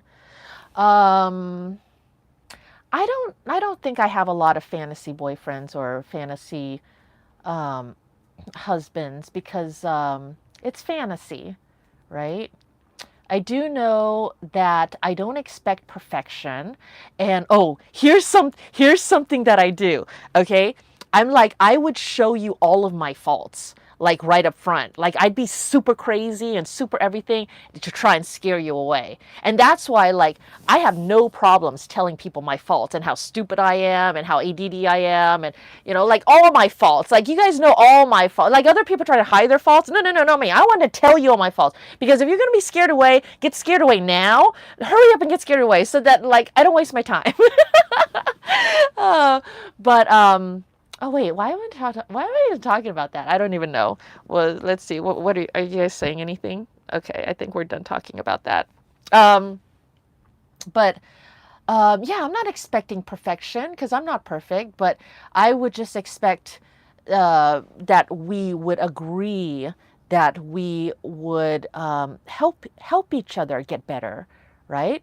If there are any faults, then we can work on it together. Love conquers all. So love would be able to fix everything and make everything better. And one of the big things is that we all have so many demons inside us from all of our traumas and stuff like that. So I think the point of love is to help each other heal from that and get better and all that. So that's all a good thing. But it just requires growth on both sides. And I know I need a lot of healing and growth. And you know, my job would be to help my person with their healing and growth. So yeah, it's not about finding perfection. It's about finding the love that lasts and that understands reality and that is willing to stay. And then there's that X factor of love that you don't even control. Like, I don't think it's a matter of me choosing my love. I don't think it's a matter of you guys choosing your loves, right? Or is it? I don't know. I think that love will just happen. Like, it'll be something that, you know, all of a sudden sparks and fireworks and you won't be able to resist it. I don't know. Maybe it's not. Maybe I'm having a weird idea of what's going on. And love is just choosing a person and deciding that that's your person. Maybe that's love. I don't know. I know nothing about love. Let's see. Are we talking about wheels here? The love of wheels, ETMax, but not perfect with 3,600 watt hours. My EUC journey. I know someone who has a crush on you. Who? Spill the beans. Who has a crush on me? Chris, that's so funny. Had a girl ask me why I don't talk much. I told her I think I'm antisocial. She turned away. don't know. But if you found your person, you talk to them. So if the person doesn't inspire you to talk, then it's probably just because it's not your person. Um, you should style your ETMax like Deadpool, reds and blacks and straps. No, if I have straps and stuff, then oh, doesn't oh God, okay, no. Aragorn, reds, Aragorn. Who's Aragorn? um, Lord of the Rings. I don't know. I wasn't. You know who I liked in Lord of the Rings? Legolas. Didn't ever show how he was in a relationship. I just really admired him. Have you seen how he can just fly up onto a horse's back? Like super awesome? I don't know. Really capable guys impress me. It's like if I'm impressed, sort of thing. It's not necessarily romantic type love. I don't know. I'm not, believe it or not, I am not very versed in love at all. And that is a problem that I'm working on, I guess. But yeah, I don't know. I don't know. All right, we're going to be done talking about. I get legless quite often. What's your take on leather suit? I see more and more riders in it. I think that the faster we go, if these wheels continue to get faster and I know what I'd want to talk about. You guys want to talk about GPS versus wheel speeds? That I was actually going to make a whole separate video about that, but we got some time. We can talk about it. But let's talk about the leather suits. I have two leather suits, custom leather suits, $1,400 each. Okay. You can get them for cheaper if you get off the rack, but obviously I can't get an off the rack suit that fits me properly. Proper fit, once again, is going to be one of the most important things about having a leather suit. Leather suits you can choose from a one piece, which is like a onesie, which is not such a big deal for men because you can pee standing up. But for a woman, a one suit requires us taking off the entire suit to go bathroom. So for a woman, I would highly recommend what I did, which is a two-piece suit. Now with a two-piece suit, it means that the pants and the top are separate. Now there are different ways of attachment. One way is just a quarter. It's a quarter zipper, which means that just on the back, across the back, is a zipper, and that connects your top piece to your pants. Okay, so you can do it that way, but that is not as secure. The zipper, the way that my zipper goes on my two-piece suits is it zips. The zipper stops here and it goes all the way around and then it stops there. So that is how you want to go.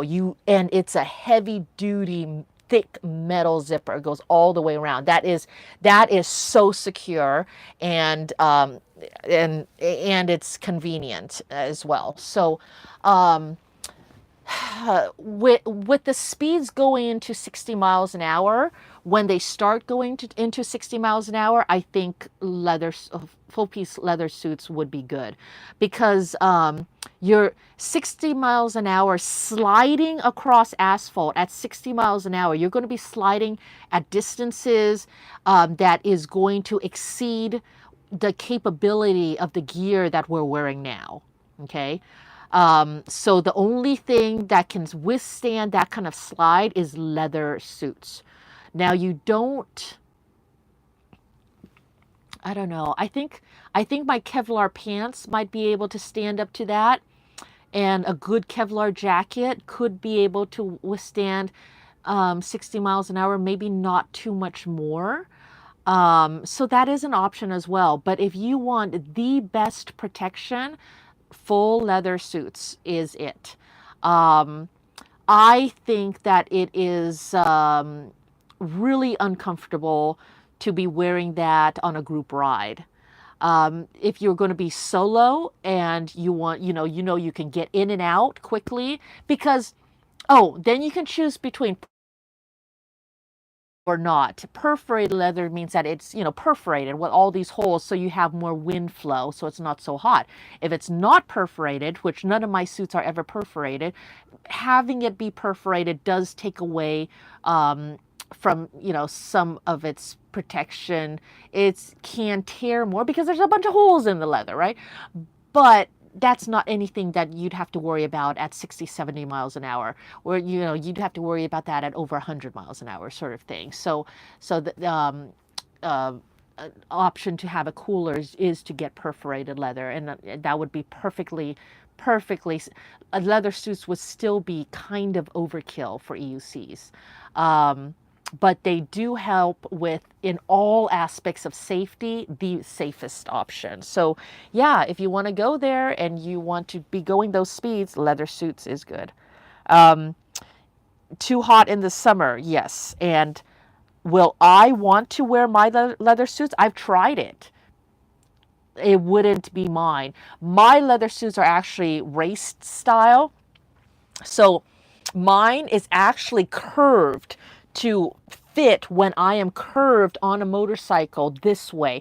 The elbows doesn't, go all the way. I don't have full range of movement, and it's not comfortable in anything other than the tuck position on a motorcycle. And that is also a safety feature because it kind of wants to lock you into this fetal position for safety, so that in case of a crash, it's also going to restrict your ability to get torn apart in all different manners. The suit itself is kind of constricting you into this fetal position. So my suits are no good for that. I would have to get a whole nother suit that is a lot more relaxed and made for standing and all that stuff. Plus, my suits have those big Velcro over here for my knee sliders to stick onto, and I wouldn't be able to fit my my knee guards over that at all. I wouldn't be able to strap my knee guards on. So I have to figure out something else for knee protection there, because yeah, we don't have that in the motorcycle world.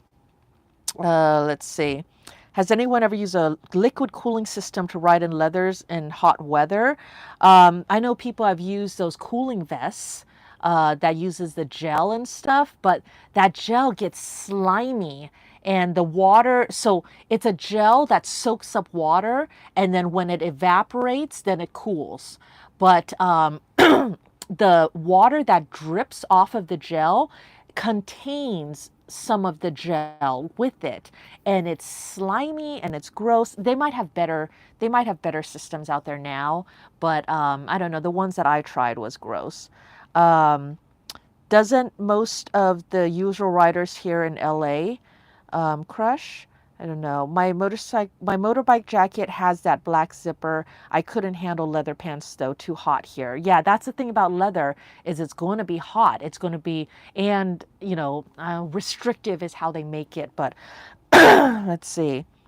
What about the lazy rolling jackets? Good stuff. Thinking about getting one. Here's the thing about the lazy rolling jackets. Usually any type of hoodie style or jacket that is loose and casual, the problem is you need something tight that you should be able to hit it and the armor doesn't move away. Okay. The problem with a hoodie or a casual type jacket is, yeah, they're comfy and they're loose and all that, but that means that when it gets a hit or impact, that armor moves away and you're not protected. So that is why the skin tight armor that doesn't move away on impact is so important. Let's see. Have you seen the 2014 movie Winter's Tale? Colin Farrell, sad, badass love story movie. I love the angels and demons aspect in the movie. Oh my goodness. Sounds like there's a lot going on there. No, I don't watch a lot of movies. I don't watch a lot of things. I'm a doer rather than a watcher. Have you seen the new Alien Rides gloves? Seems pretty legit. No, I haven't. They're really good. E-Rides also just released some really nice models. Oh, remember I was talking to you about Liam's thing? He also said that one of the US people, he said, I know them, they showed interest in his wrist guards. So they might carry it and all that stuff. So we might have that really accessible to us here in the States. And that'll be good. Mm. All right. So, gonna wrap it up. We talked about love. We talked about adventures and challenges and safety gear and the EUC tour in October and the EUC challenge, the 16-hour challenge. We talked about lots of GPS and wheel speeds. Oh God, should I talk about that? Do you guys want to go? Have I been talking too much, or should I can make a whole nother video about GPS speeds versus wheel speeds. That's a controversial topic. Okay. E. Simon says, thanks, Don. Great chat. Oh, Humble says, keep going. Okay, I'm going to keep going. Okay, GPS speeds, and maybe I will maybe I'll do both. That's another thing. Whenever I'm faced with, would you like A or do you want B? I always choose C. So maybe I'll talk about it here, and then I'll also make a video about it so that people can have that information in the future. There's a lot of chat about GPS and wheel speeds. And here's the thing. Anytime someone wants to be a bully to someone else, I don't like it. I will tell you right now that I am all for both speeds. I'm all for all the data, okay? Whenever there is data, I want all the data, and I will give you all the data, and I say, okay, here's all the data, and then you make up your own mind. I don't ever want to be making your mind up for you. I give you all the data, you make up your own mind. So, sorry, new topic. Okay, GPS and wheel speeds. Wheel speed is the speed that you see on your wheel. It is the speed that you see displayed on your darkness spot or EC world or whatever, right? But really it's the speed that you see on your wheel, which is also like saying your speedometer in your car, all right? This is the speed. Oh God, I kind of want to keep an eye on the chat just in case people are saying.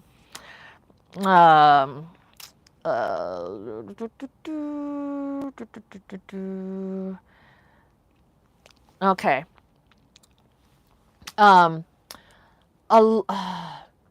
I think I use everything, obviously. And whenever I talk, I always talk about wheel speeds and I talk about GPS speeds. In my videos, I try to give you GPS info. And you know how people make fun of me about when I do this and they're saying that I'm doing the Superman lean and stuff like that? The thing is, I have my Garmin GPS on my wrist and I'm looking at my GPS speeds. And if I call that out, I'm calling out from Garmin. My Garmin Phoenix 6X Pro is on my wrist. It's with me on all my rides. I have used this type Garmin product. It's like $1,000 or more. So this is an expensive watch. This is, legit. Okay. So I trust my Garmin, and I have used Garmin products for all of my things, from my motorcycle racing days, my horseback racing days, and now to this. And I've used it forever. Garmin is respected and trusted. Let's see. The great thing about wheel speed is it's like using the speedometer on your car. When you're using the speedometer on your car, your speedometer is off against GPS. I can take my Garmin, go into the car and drive, and I've done this. And my speedometer will be off to my Garmin. I have several Garmin products. I have like an ETMax, which is a standalone, rectangle one that has a bigger map. It's great for trails and stuff, so you can see the actual map and follow and stuff like that. I have that Garmin device. I had a Garmin Forerunner. I had the Garmin Phoenix 6X Pro. I took all three of them, took them into my car and drove and did tests, and they all said different things. Okay, I can take a long trip drive, have all three recording, and come back and compare all the data, and they will all say different things. Why? Different products have different technologies, different age of the products. types of different number of satellites, different types of technology. There are things, you know, all different ways to calculate things. There are different calculations. There's all these different things to come up with a speed. So when you say GPS speed, look at all the Garmin products, Garmin models that will say different things. Okay, not to mention my Insta360 GPS remote also says a different thing. That is a GPS product. It says that is the one that you are seeing on my videos. The little GPS display on my videos, that is my Insta360. And sometimes I'll read off my Garmin speed, and then you look at your screen and it's 1 mile an hour off. That's typically just because you're not seeing the decimals. My Garmin is giving me decimals, and the Insta360 doesn't give decimals, and so it is rounding up or rounding down. So there is that. GPS won't work in tunnels. It won't work in big cities with big tall buildings. It doesn't work that great in mountains with a lot of peaks.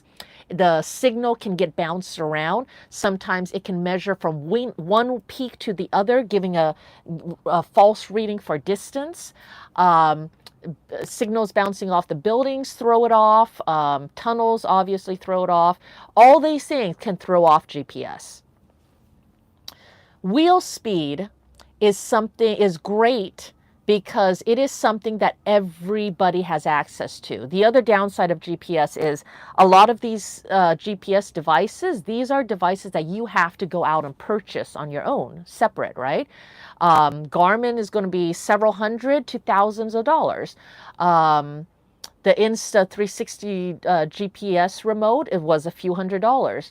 The what is the one that Roger really likes right now? Box. Oh God. He has. Oh God, what is it called? I can't think of it right now. Are you guys telling me on chat? Let me see.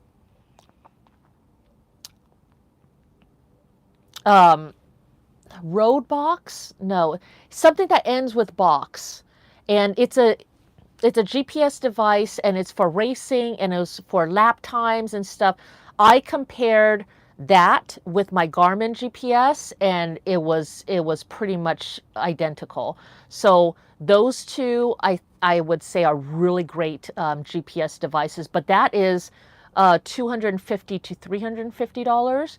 So the GPS devices is not going to be something that everybody just goes out and gets because they don't really care.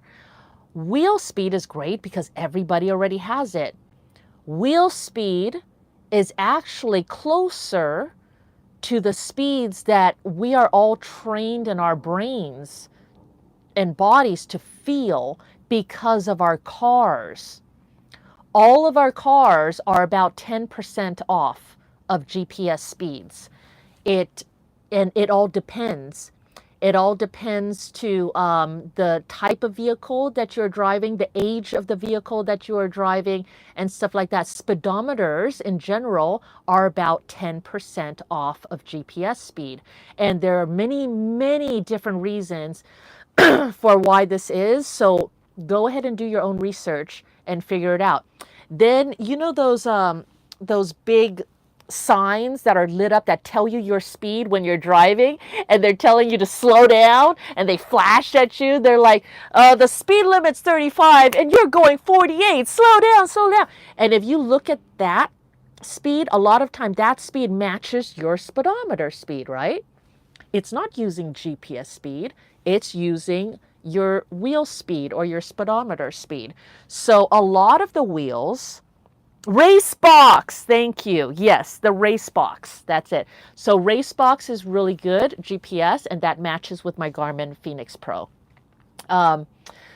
So in all of us, I guess my point is I am looking for a common ground that we all share.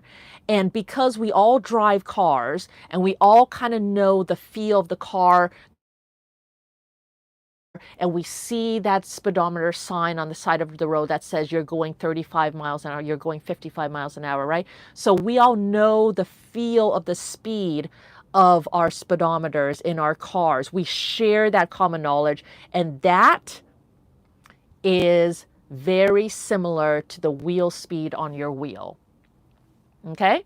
So in that, I would say I would use wheel speed, because is it wrong compared to GPS speed? Yes, but it is what we are all used to feeling. It is all our idea of actual speed is not GPS speed. GPS speed is something that a group of people that really want accuracy, they care about GPS speed. But what does it really matter? For me, it matters because I am doing speeds on many different devices, and I wanted to have a baseline that is consistent across all. So my motorcycle, my car, my horse, riding my horse at 55 miles an hour, and he does do 55 miles an hour, has a totally different feel than riding my motorcycle at 55, than driving my car at 55, and then riding an EUC at 55. But if I have my Garmin watch and I use that across all of my different disciplines, I always know what 55 is. It's consistent across it all. That's why I like to use my Garmin device.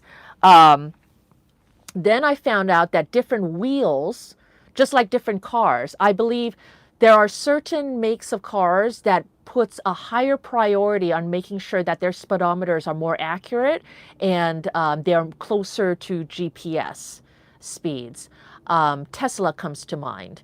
And then there were others. But then that makes it kind of funky, because when your traffic signs are telling you wheel speed of the general public, which is 10% off, and you're driving a car that is different than everybody else, that makes it hard, right? So, and anyway, so wheel speeds. Veteran Leaper Kim, my Sherman Max, had wheel speed closer to GPS than any other wheel. Leaper Kim, I felt, had a very accurate wheel speed, and I could confirm that with speed and with distance. What that wheel told me matched up very closely to my GPS, and I love that about it. Guess who is the worst at it? Begode. Begode wheels are not 10% off. They are closer, anywhere from 15 to 17.6% off. Begode wheels inflate their numbers the most, which is another reason why my GPS is good, because I get on a Sherman S or Sherman Max, and I'm going I'll say 40 miles an hour, and then I go on a Begode wheel and I go 40 miles an hour. I know that across all those wheels, whatever wheel I'm going on, I know I am going 40 miles an hour. But if I was using wheel speed on the Veteran, it'd say 40 miles an hour, it'll probably say like 42 miles an hour, which will be 40 miles an hour GPS. But my Begode will probably call that 46 miles an hour or something, way higher. Let's see. I lost 5 viewers when I switched back to talking about wheels and motorcycles. Have you seen that French guy, Francois Gissi, that rides his water rocket bicycle at 160 miles an hour? Is pretty crazy. Guinness World Record for the fastest speeder by a racehorse, 43.97. But you're talking about fastest. Okay. So Humble, when you're talking about speed, are you talking about sustained speed or bursts of speed? Because when you average it out, yeah, it'll be down. But if you take a burst, that burst will be 55 and maybe even over. Don't mind me. I'm just doing a random night strolling through people's lives. anyways, the answer to what is best is, I think, to have, oops, that just fell down, to have the wheel manufacturers at least get on the same page. If they all agree to do the same calculations as Leaper Kim does, I give props and respect to Leaper Kim for having the most accurate numbers that they report, and they're not inflating it just to make sales. I do believe that when Bigot, oh God, I shouldn't say this. They're going to get mad at me, right? I don't know. Maybe it is or maybe it isn't. But I think that a very easy thing for people to do or companies to do is say, "Oh, you want a faster wheel? Oh, we'll just inflate these numbers a little bit, and then you guys will think that you're right going faster when you're not, right?" And that's not good. Um, so yeah, I think that they should make it more accurate. And if it's within 10% of actual speed, then that's probably good enough, considering that all of our speedometers in our cars are about 10% off. So at least we have the same standard that we're all going by. But funnily enough, the wheel speed is more similar to the speedometer speed in your car than GPS is. And it's just hard with GPS because all the different devices can disagree, and then depending on your conditions, they can disagree, and sometimes you forget to turn it on or turn it off, and it's there is a lot wrong with GPS as well. A lot of complications and challenges with that. But yeah, so anyways, that's my whole take on wheel speed versus GPS speed. I guess bottom line is, don't try to shame anybody for using what speed they want. Um, Bigotway would never cut corners like that. Oh, like a max speed hit. Yes, max speed hit. All right, so there you go. Let's see. Commander Pro, I don't remember. I think the Commander Pro speeds or Extreme Bowl, I think those speeds were more like Begode speeds, which would make sense because Extreme Bowl is more like a little different flavored Begode wheel. Um, and then I don't know about King Song. I don't know how their speeds compare, but the ideal way is to have them fix their speeds. Mm, mm, mm.